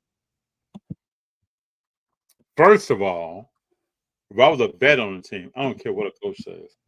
I'm like, bro, we got to put this podcast to sleep to the offseason. Mm-hmm. We don't run podcasts in the locker. And if he didn't like that, then we invite the coaches to leave and we got to talk about it. I mean, I think that's all athletes, though. That's right. Leave the podcast alone, man. We're in the season. Leave it alone. Yeah. And I say this, right? Y'all don't need the money. No. And if you know personalities, though, it ain't about that money. It's about that FaceTime, that voice, that but y'all still getting all these sponsorships from all these different places, and some of these gambling websites y'all getting sponsorships from. Y'all don't need the money. Wait till our season, right? If you're doing this as an outlet, doing this as a way to try to set up yourself for a job for ESPN or Fox Sports after your career, cool. But then why are you getting sponsorship and getting paid for it when you're making $30-40 million a year? Hey, heck, don't talk about this. No, go ahead, Big Jon. No, I agree with you, man. You got to let that stuff go. You got to let that stuff go. Like, so my question is, if Draymond thinks he's really on a championship team, does he keep this podcast on? Does he keep running with David? I don't think so.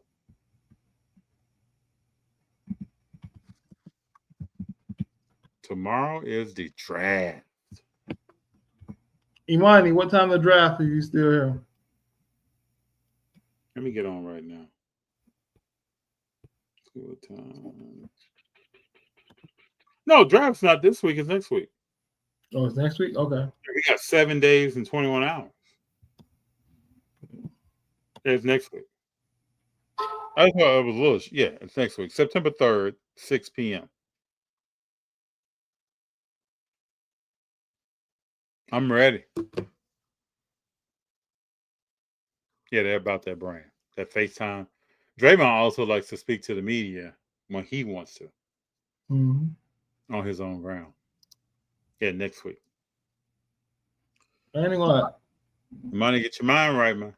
I'm not even worried about quarterback. I'd be happy if I pick up Baker Mayfield in fantasy. Like, if you don't get one of the 2-3 best,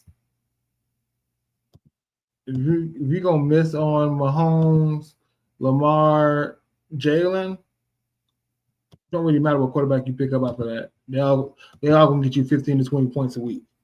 I agree. It's the running back and receivers that's gonna make the difference, though. Don't sleep on defense and kickers either. Actually, kickers make the biggest difference. People act like they don't, but they do. So just so you know, kickers scored more points than the top 5 tight ends last year. But why did we pick them so late? Because they're kickers.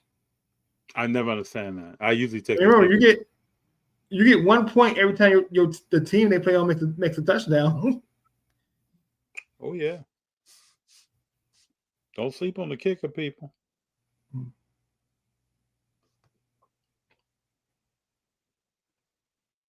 See what else we got here. What's on the agenda, people? Yeah, Desmond Watson goes from 460-something pounds to 430-something pounds. Asked to walk. I just feel like his college program did him a disservice. I definitely feel like the college program did him a disservice. You what now? I do think the college program did him a disservice. And the NFL might have saved his life. I just hope when you see young guys that big, I just hope he gets that. There's no longevity in that. No.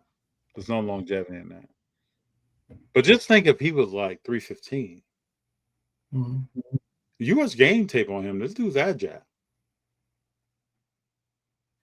But I think what's the guy from Vince Wilfork, Tony Saragusa's? Yeah. There ain't no more of them. Those type of 3 techniques in the league anymore. Them big. I'm gonna clog up your run game just because I take up the A gap and the B gap and part of the C gap, just my size. That's not part of the NFL no more. Yep. Say what you want about Vince Wilfork. You knew you couldn't run straight behind. No. You can't run into the A gap or the B gap. And he was strong, man. But even by pure size, like this is going to take my center all effort. I'm playing the Patriots. I'm running nothing but traps. We sweeps and traps. No, ain't no dives. Yep. What do you think about Taylor Swift and Kelce getting married?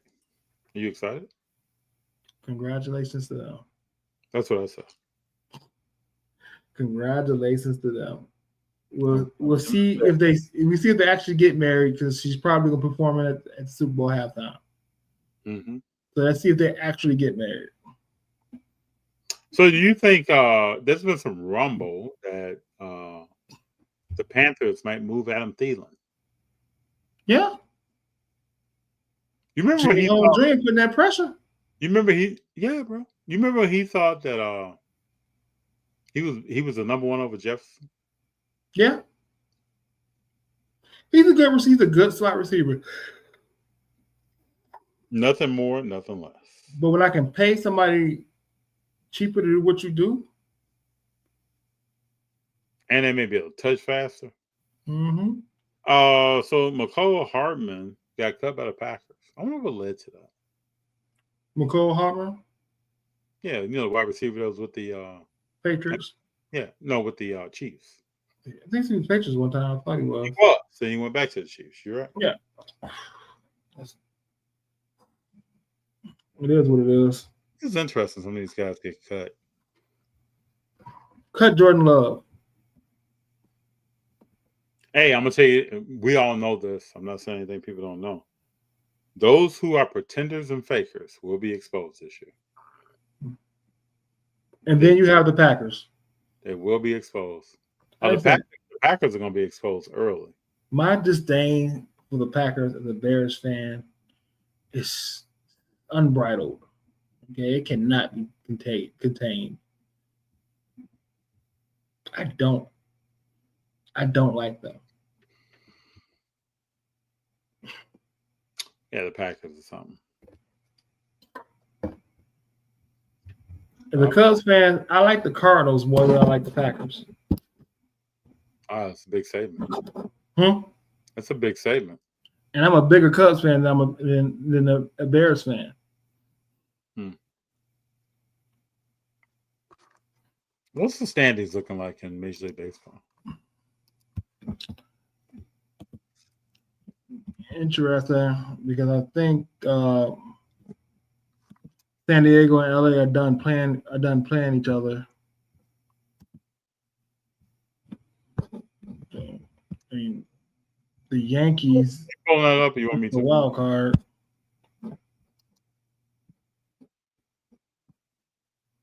You want me to put it up? No, I got it. I can get it.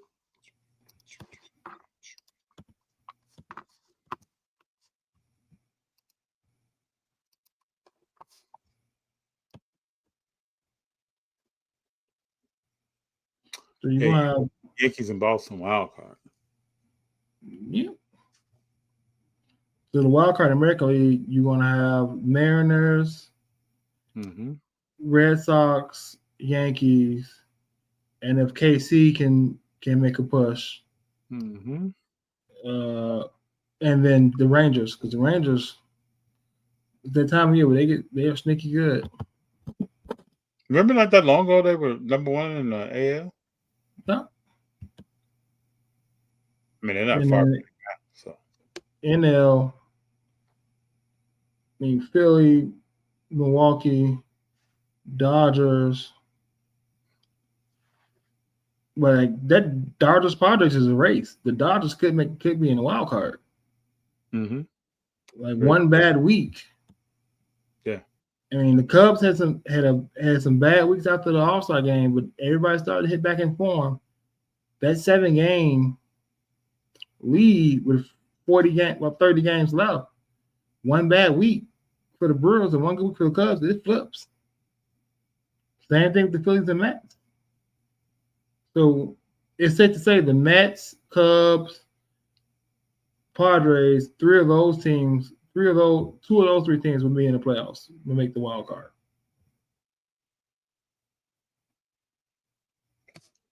Yeah, how many games are left? About 30. Average about 30 games left. So a month left in baseball. Should be interesting. But keep your eye out because now you got call-ups coming, right? You got call-ups coming means you got debut patches coming up. You got, and the good thing about the September call-ups is coming. So they won't be an official rookie for most of them. So they recards you'll get next year, but their Bowman's still gonna be good. Get a glimpse, see if they can actually hang in the MLB. Because all these teams that are not gonna make the playoffs, the White Sox of the world, the Rockies of the world, who got good talent in their farm system, those are the teams I'm looking at and trying to see if they got ballers coming next year. Who that can help. What happened to Atlanta this year? Injuries. Pitching injuries started off. And Acuna was out for a while. He was.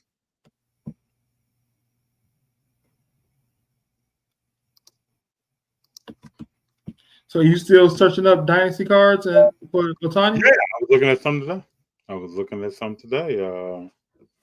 You just got to get the means to make the purchase. But yeah, I look at dynasty now on a regular basis. What about triple thread?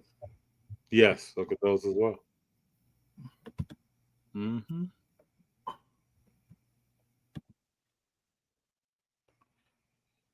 So I had a question about West Coast Car Show.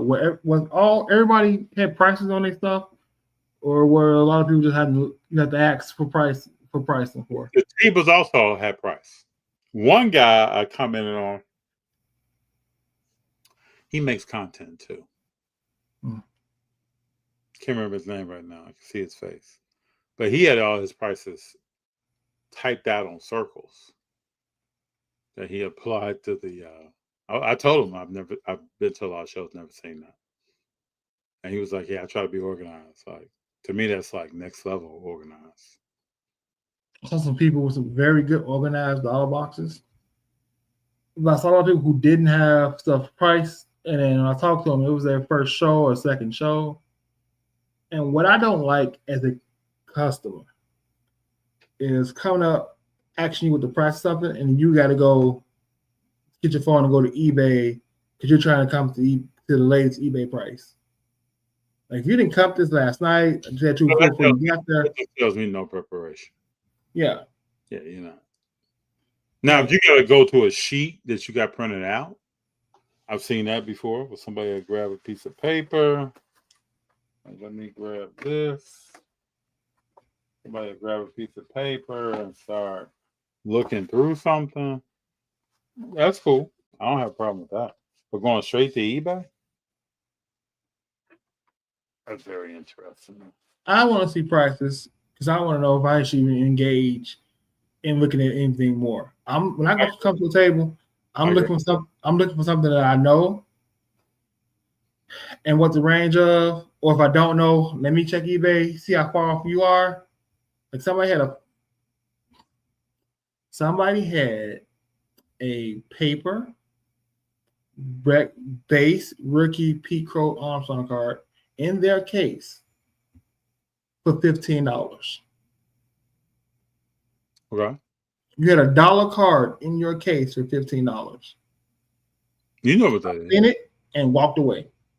Yeah, you know exactly what that. We're gonna ride this wave.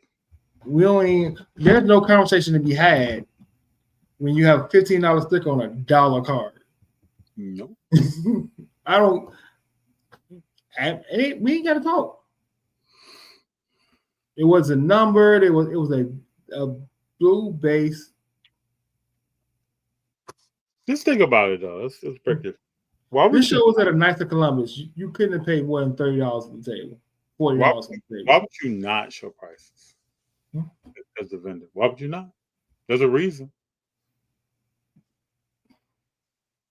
Yeah. Either to me, you don't want to put the time in the comp. You think most comps have changed since you last did a show, so you don't want to update? Or you just don't give a damn. Oh. Can we do one thing before we get out of here?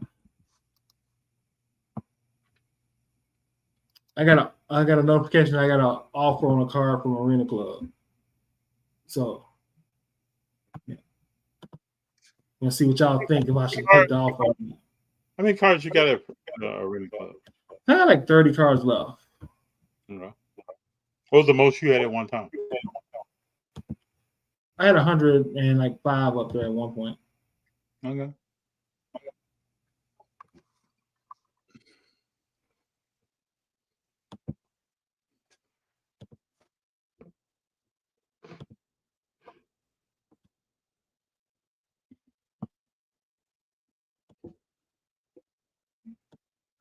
Anything changed? They still have the same people on their first page of their showroom they've had since they launched.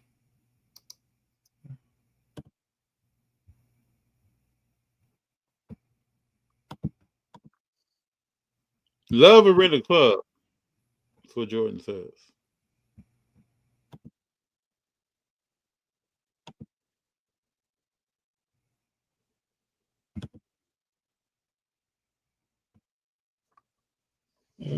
Did not get on? Did they change their marks? I have nothing in my inbox now. Yeah.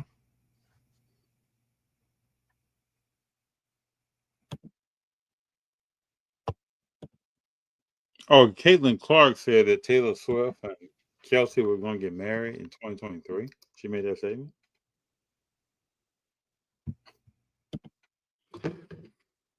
Oh, boy. Hey, they like it. I love it. I just want to see that prenup. That's going to be a legal masterpiece. Oh, the prenup favors Kelce, right? I mean, favors Taylor Swift, right? Yeah, it's definitely. She's the more rich one. She's going to have a prenup. And you know, she's all about her business. And that's the ball got them all back in. Big Jon, you're in Connecticut. Would you go to the National in Detroit? Yeah. One, I'm more inclined to go to Chicago because of Chicago. But if I'm at a point where I can travel, and that year happens to be in Detroit, then yeah.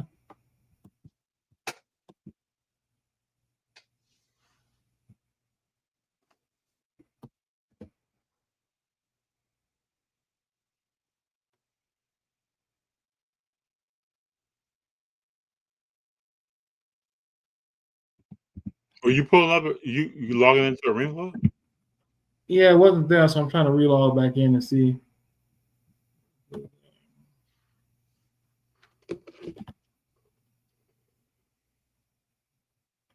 I guess they pulled it because I have nothing. I have nothing here now. You said the person bought your card? No, they didn't buy it. But I guess they rescinded their offer.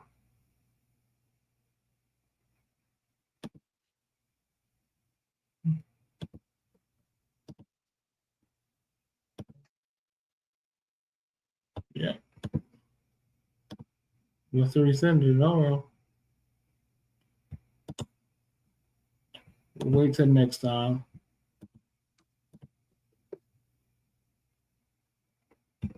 Jordan says, yeah, the web team doesn't want to change the front page. Is he talking about Arena Club? Yeah. What is the front page of Arena Club?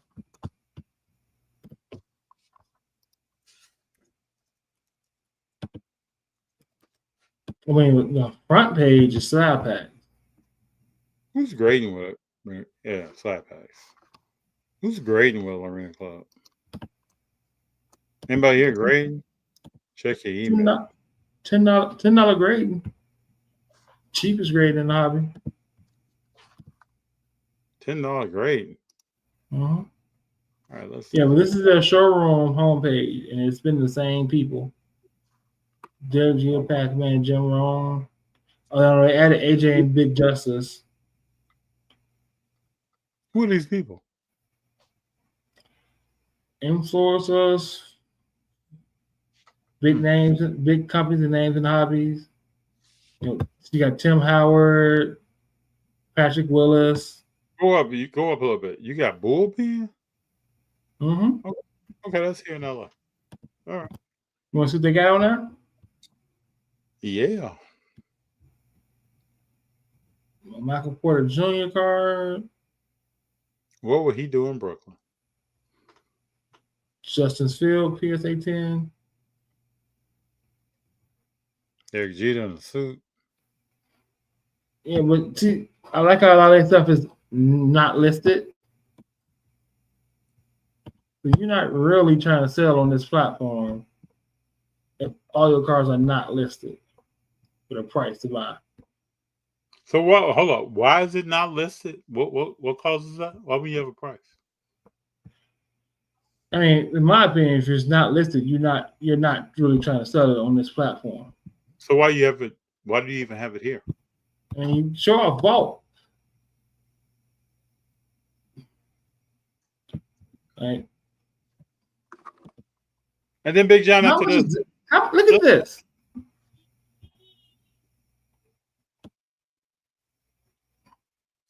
Michael Jordan, 2025 SP Signatures Edition.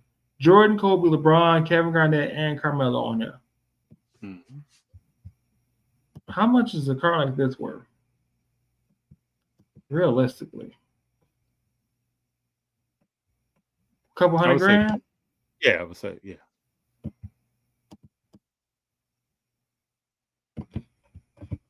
And when you search, let's go to eBay before we get up out of here and see what Arena Club slabs are selling like and what's in them.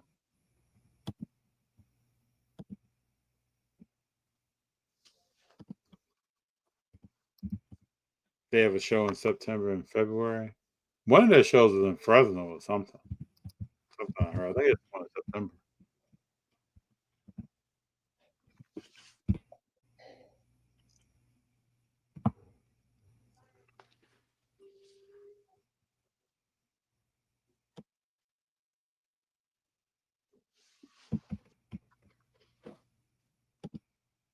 Are you on a new page? Or are you still on the same page? Yeah, I'm on a new page. I'm bringing up the Arena Club slabs. Okay.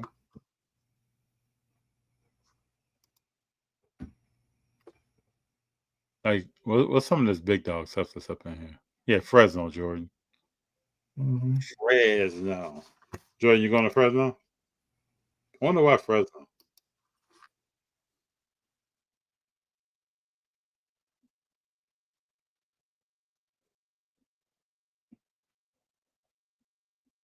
I mean, they don't sell them much. I guess the biggest, if you want to see from a comp standpoint, to see what does it Otani go for. You should.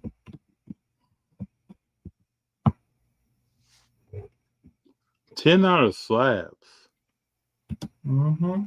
That's wild. So the Otani they had was a Arena Club 9.5 worth for $50 yesterday. Mm-hmm. If you just look at Otani pitching, raw goes for $50. So why would you grade? I mean, if you just want to have it encapsulated, Okay. $10 to get it encapsulated. Couldn't you just get a one touch? You could. But I hate. I want to make cards and Arena Club taking them more. And the bad part about this one is Otani from Arena Club is that you can't see the back of it from the listing that has all the subgrades on it. So at least if you have to see in subgrades, you can see if it'll cross or not. But Beckett showed that we need to move our subgrades to the front, right? Mm-hmm. I mean, Beckett shows you don't need subgrades at all. I guess you're sure right. Because they don't sell for more just because they got subgrades. Oh, so let me tell you this. So I'm in line. Should I tell this story? Maybe I'll tell you this story later. Get a Beckett story.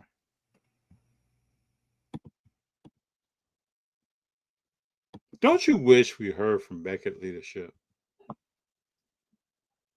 Mm-hmm. That's all I'm saying.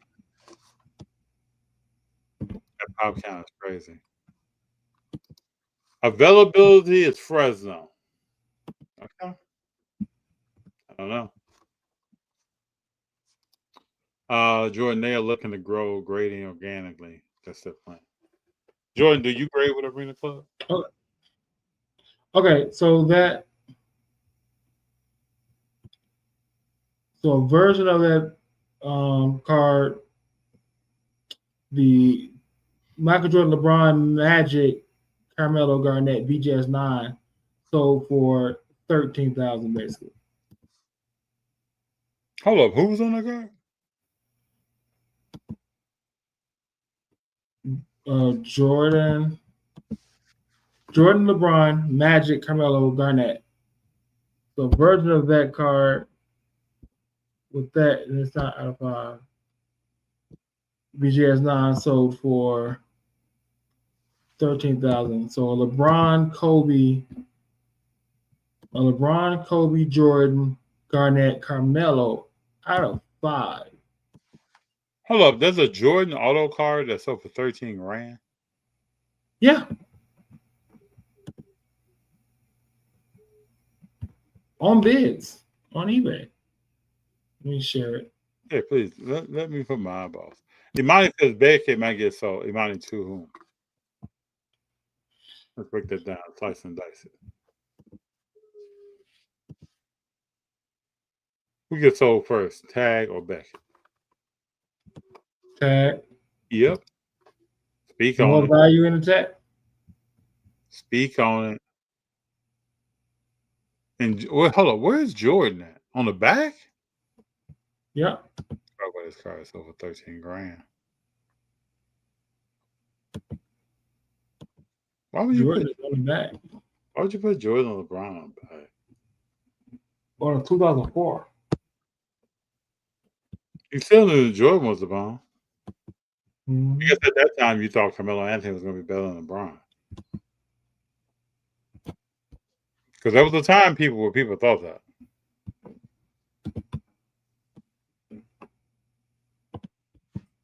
I still believe, and I could be in La La Land, that Beckett has the potential to do a lot if they do. Yeah, but you now have to ship to Oregon now. So I haven't since they moved there.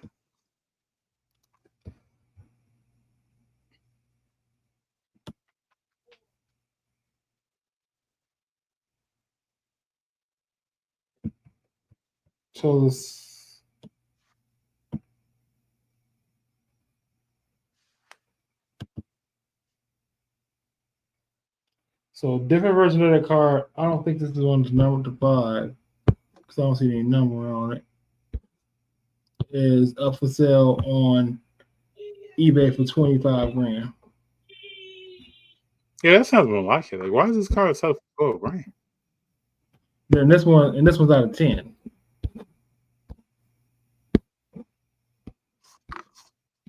Yeah, Beckett has a lot of my slabs. I do. A lot of old Jordan. So, I mean, would you sell a potential $40,000 card on a ring club? No. If you really want to sell it? No. I don't even see a rental club slabs at shows. No. I think you're right, Big Jon. People want it slabs. Then they're putting it somewhere. But there's probably some big cars in their slab somewhere. Chilling and hot.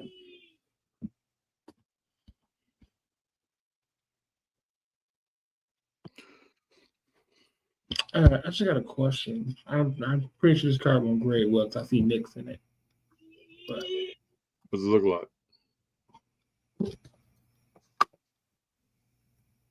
Yeah, that left corner. Left bottom corner, right here at the top above LeBron's head. Yeah. This corner down here. You should just do authentic on this thing. We should do that. Just Look go at the through back.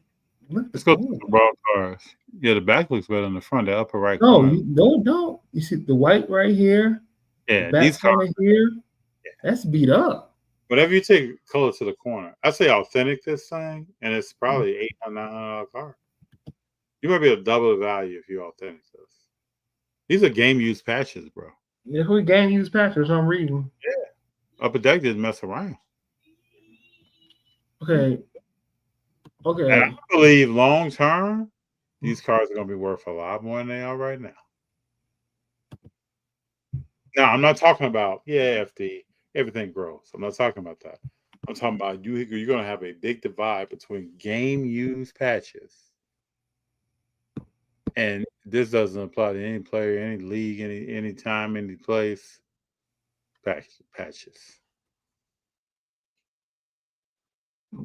And that's a card you got to auction off because I found out the hard way this weekend. If your cars ain't got no comp, people do not want to make an offer to buy them. No, they don't.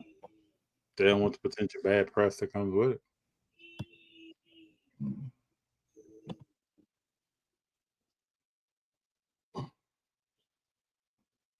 Any guesses on the next $1 million card? You done logo? I would try to buy it. I would say $1 million card.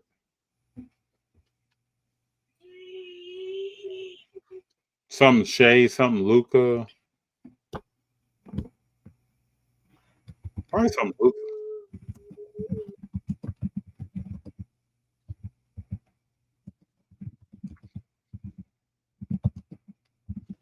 I can't wait to see the Lakers record. Steph, LeBron, KD.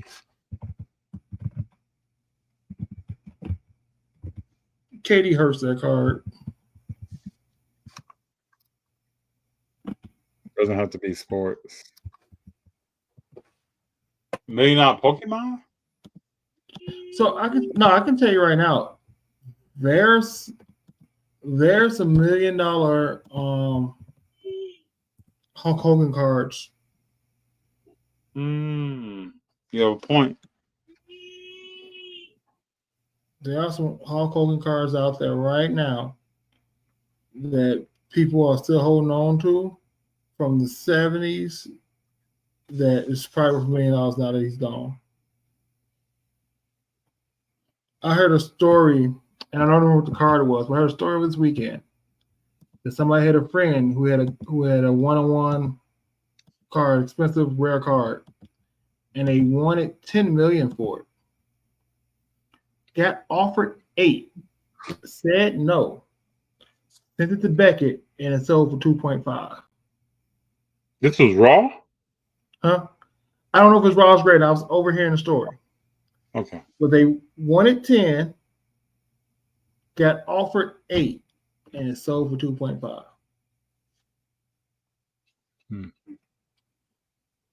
Greediness. Well, that's a lot. Huh? That's a lot of that, The extra $2 million you're gonna lose. You're gonna lose in taxes anyway. I agree.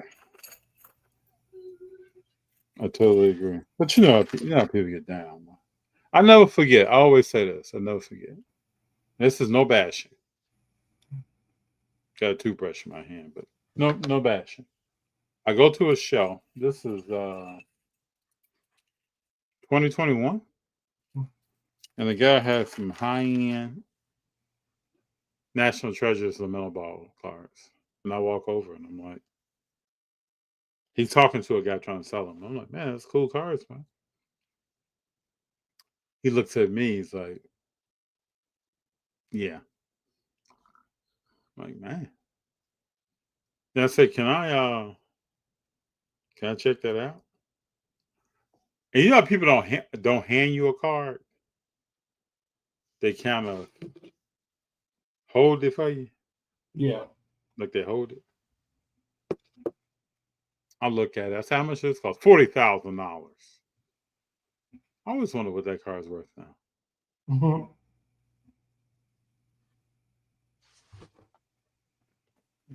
Nothing like people, man. There's nothing like people. If a piggy banks card reaches 7 figures, I'll be the one who calls it. You will be. Why do people like piggy banks so much? I mean, I think it's some cool artwork. Yeah, but it's unlicensed. I don't ever hear that word talked about. Because it's custom. You don't have to be a license. It's inferred. Yeah, you can't just use somebody's likeness and sell something. I can just I mean, I know that, but yeah, we can't do that. No. So that makes it unlicensed. There's no paperwork around. I just find it interesting. You ever bought a piggy banks card? no. Jordan, you ever bought a piggy banks card? Brendan, anybody here? I've seen them in cases. I've seen people buying them. It just happened. Mr. Waxow, yeah, bad play. I'm sure that $8 million offer was big profit. Nope. People are buying them because they are popular. If you think about it, these huge cards like the PSA 1052 Mano hold comps because they never come to market. Yes, they do. Absolutely. And those comps will be pulled up and referenced. Yes, for sure. I got starting an auction off at $440 is wild business. What kind of card is it? Roman Reigns out of 5. Red refractor. Hold up. Who was it? Who's the athlete? Roman Reigns. Oh, okay. Our tribal chiefs, 31's up. Well, what's the comp on that card? Is that a very expensive card? I'm trying to see that now. I don't think any are sold. Are piggy bank cards one of one? I think some are. I don't think all are.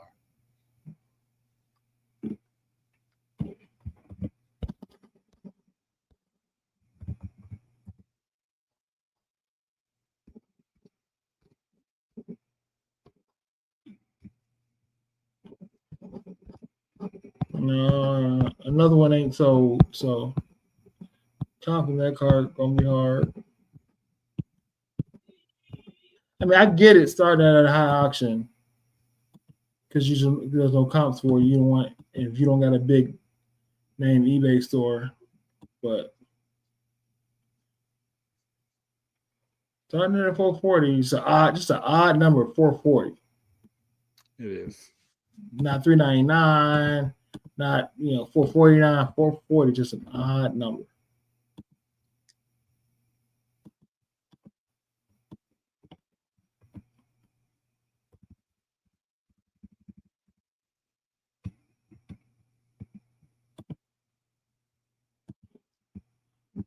The one thing I do know, I have noticed about Card Ladder, their shop is tied in with Fanatics Live. Okay. When you look for cards to actually buy, it sends you Fanatics Live listings, not eBay, which is interesting. Fanatics and My Slabs. Does eBay partner with Jeff Wilson? I don't know. They used to. His last content, he was still talking about eBay. So I think eBay is with Jeff. Mm.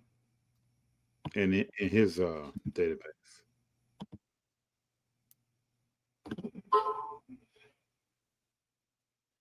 It's just interesting.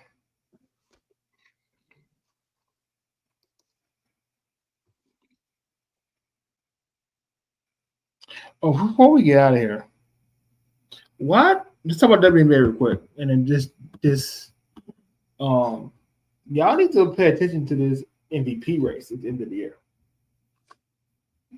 Is it locked up, Big Jon?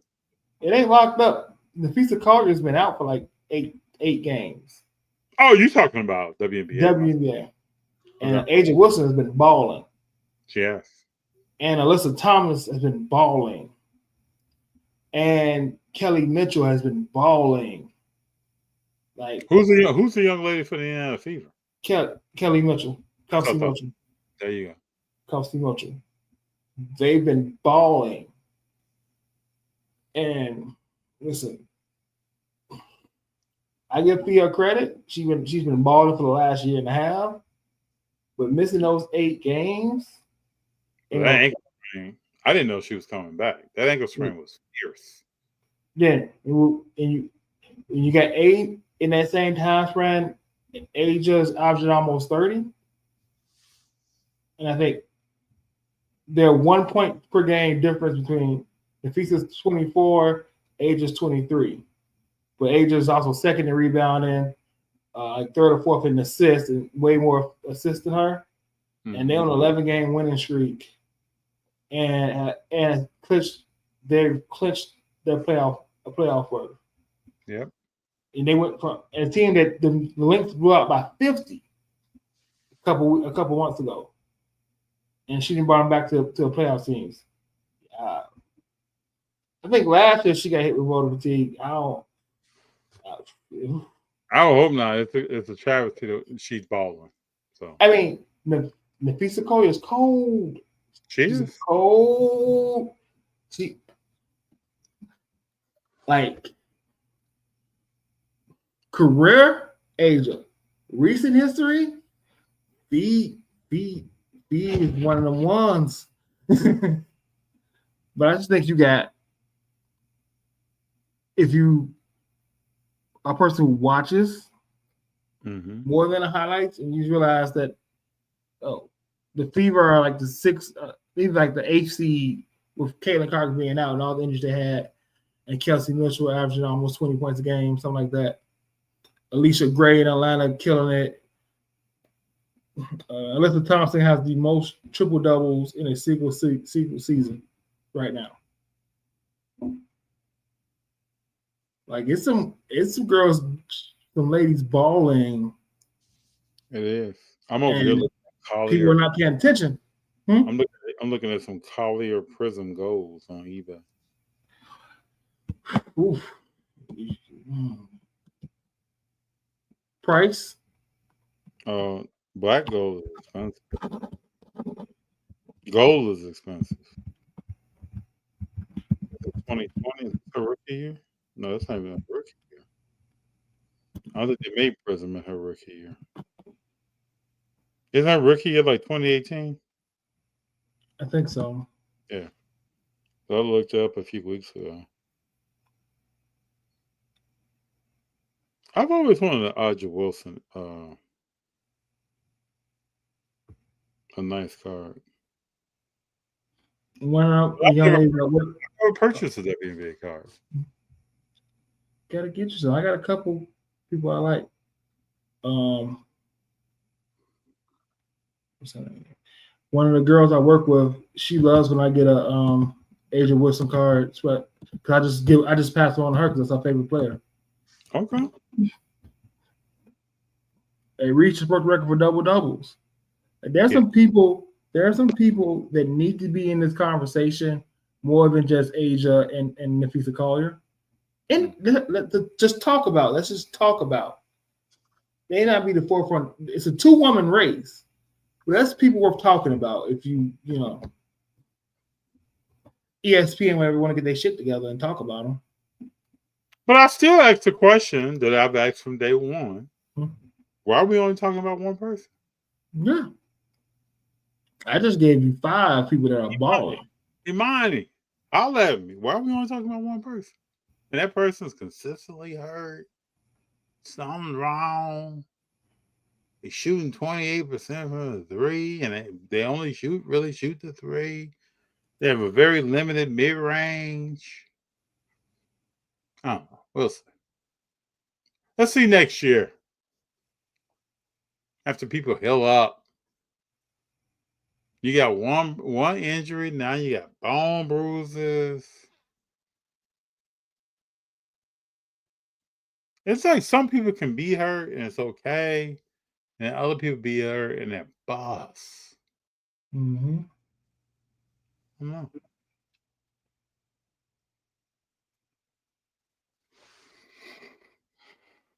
I'm just observing. When people think people watch or the cards up because there's one person, she ain't even playing. No, and attendance is up. Mm-hmm. And you notice how the people that talk about how this individual saved the sport, and this is why so many people are watching the sport. Now that she's not playing, and attendance for her own team is still up, people are fading. You don't hear people talking about anything now. Nope. And these same people that give her credit ain't never watched the game. No. I had a person in the comments on IG tell me the other day, I only watch when she plays. And I was like, well, that's funny. Meanwhile, other people are watching more when she doesn't play. Mm-hmm. Go figure. So you just said they're winning more when she ain't playing. Of course they are, because they're not sitting around watching. People are moving the ball. Yeah.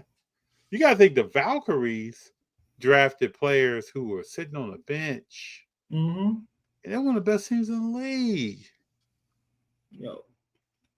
All eyes was on Cece, but Kate Martin is balling and very popular. And she's a team player. Mm-hmm. I'm telling y'all, you can't take the hype train. The hype train does not go to the Hall of Fame. That's one stop it will not make. You got to get off that train and you got to ball out somewhere. And your respective sport, you better be getting after it.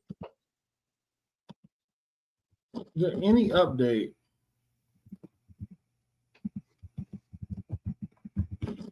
on the WNBA Donruss release date? It's supposed to be early October now.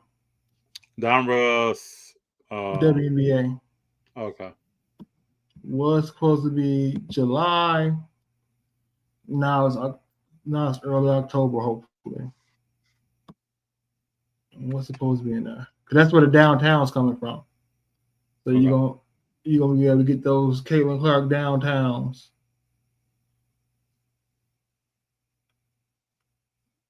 Pinnacles.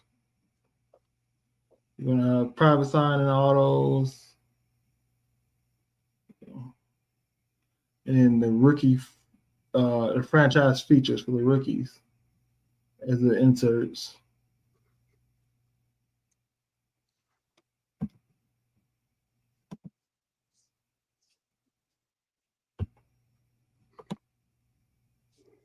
So, Big Jon, it's been real, brother. It has, man. Hey, I appreciate everyone. We both do. That's been here tonight. Talking about that world of sports that we all enjoy, the hobby that we all enjoy. When I get off here, I got some slab mags. I'm gonna put a few cards in some slab mags. When I put it in a slab mag, it just completes the purchase and everything in my mind. You got something what it look like. Yeah. It is too. Reminder, you cracked me up, man. Roll Tide. Okay, so the Donruss insert is supposed to have this 1997 Pinnacle Inside inserts in it as a throwback to the 1997 season. Let's pull it up. Let's see what this looks like. Because Jordan's over here saying a beautiful card. I'm trying to figure out.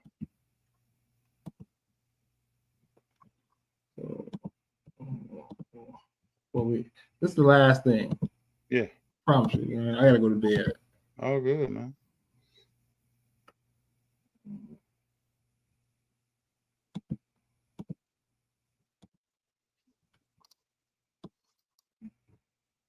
So this is what the insert is gonna look like this year. Honoring the first year when they 1997. Mm-hmm. This is what those cards look like from 1997. Yeah, I remember those. Pinnacle stuff. Yeah. Might have to pick up a straw suits. Just saying. She was a great player. Yes. Female Jordan. I've been looking at Tina Thompson. I've been looking at some Don Staley cards. Okay. I can see that. Surprisingly, cheaper than I thought. But I want to put a whole. If I go in and collected her, I want to go in and not just get like 3 or 4 cards. I want to just go in and get as much as a set as I can in one shot. Okay. I just go on a whole buying spree and picking up some. Mm-hmm. But that's gonna be something that I won't be putting for resale. I'm decent for me. So I get it. I don't want to get one here, get one. I want to like here's how many can I get for 100? Let me see. What can I get? Let me go out the lowest number ones first. Well, whatever I say. Really classic. Yes. All right. Let me get out of here. Let me play one thing here. Play one thing. Got something to end the show on.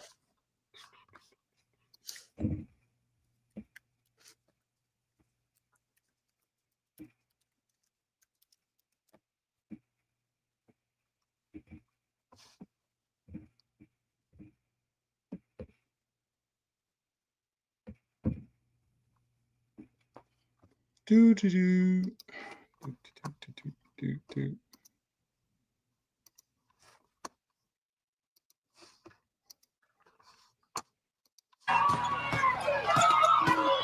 You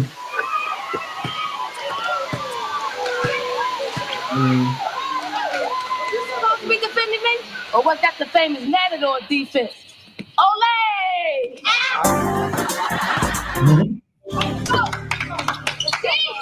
I'm open. Yeah, he's whack. He's whack. I'm telling you, I got. Twitch. The flies are out today.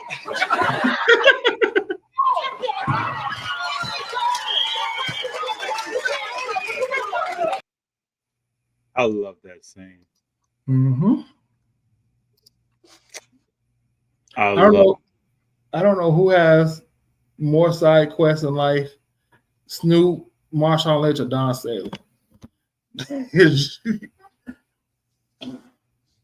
True. They're just doing everything. All right. Well, Don Staley has a personality, man. Can coach. What was the guard that left? What's her name again? Malaysia Fawali. I can't wait to see what she does. Let's see what she does at LSU. I'm very concerned. His fundamentals. I'm watching. I'm very concerned that she wasn't with Curry at his events in China. There's a reason. There's a reason. If he picked up the possibilities of that reason is concerning. If he picked up the phone and say, "Hey, Don, what's up? What's up with your girl?" I mean, she's the first athlete he signed, so it's got to be some faith in there. I don't think I've seen nothing from the brand on her since. Just the first shoe. That's it. She might not even be there anymore. Oh, well, we'll get into this next week. Did you see Asia's shoe deal with Nike? It has a clause for USC to get shoes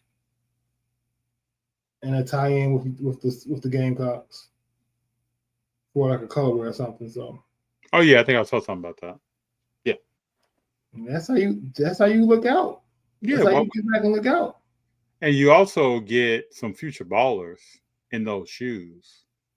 And maybe you we used to call that work a family tree. You get other people on that brand that may come through. There's so many Gamecocks in the WNBA. I'm surprised she hasn't tried to lure some of those. It's so many. What do you think of and I'm not trying to pick, I'm just asking. What do you think of Caitlin Clark's shoes? I haven't seen them recently, so I have no opinion.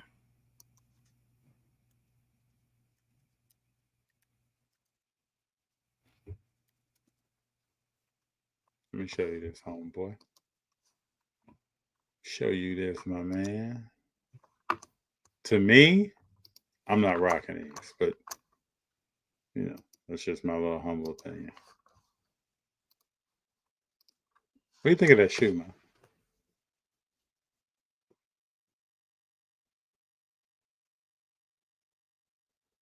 It's not exciting.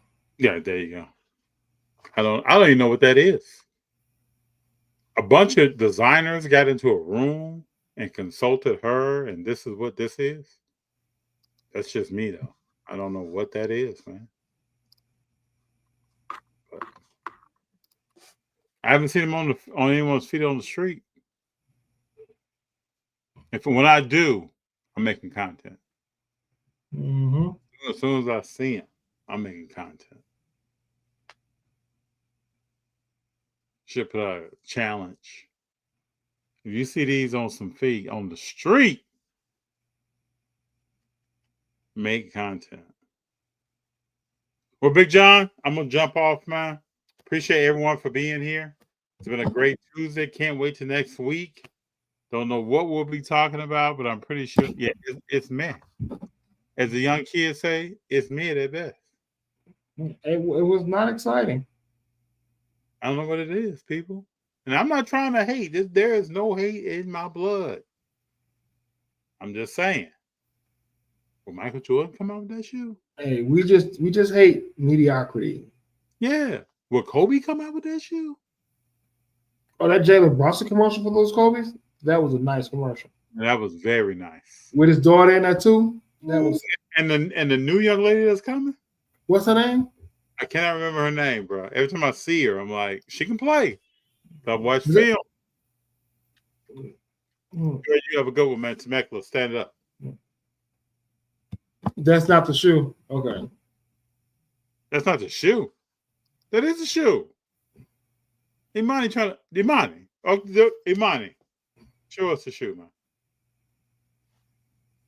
Can you see the picture in the chat? Imani, show us the shoe. That's the shoe. Send it to me, Imani. Then we're gone. I'm telling you, that's the shoe.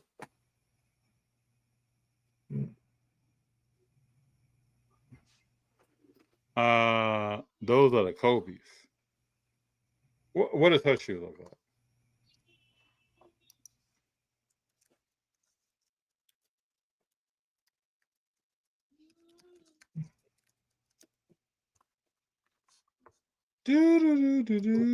I don't know what's up with the logo either.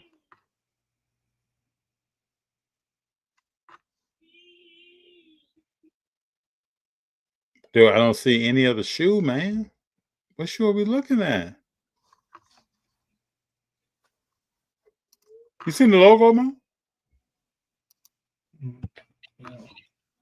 Just let me know. Let me go. I gotta get up in the morning. Get up, bro. We'll get at this. Take it easy. Boom! Next week we give y'all the full 3 hours. Okay. All right. Yeah. Y'all keep rolling now. Talk to you. Bye.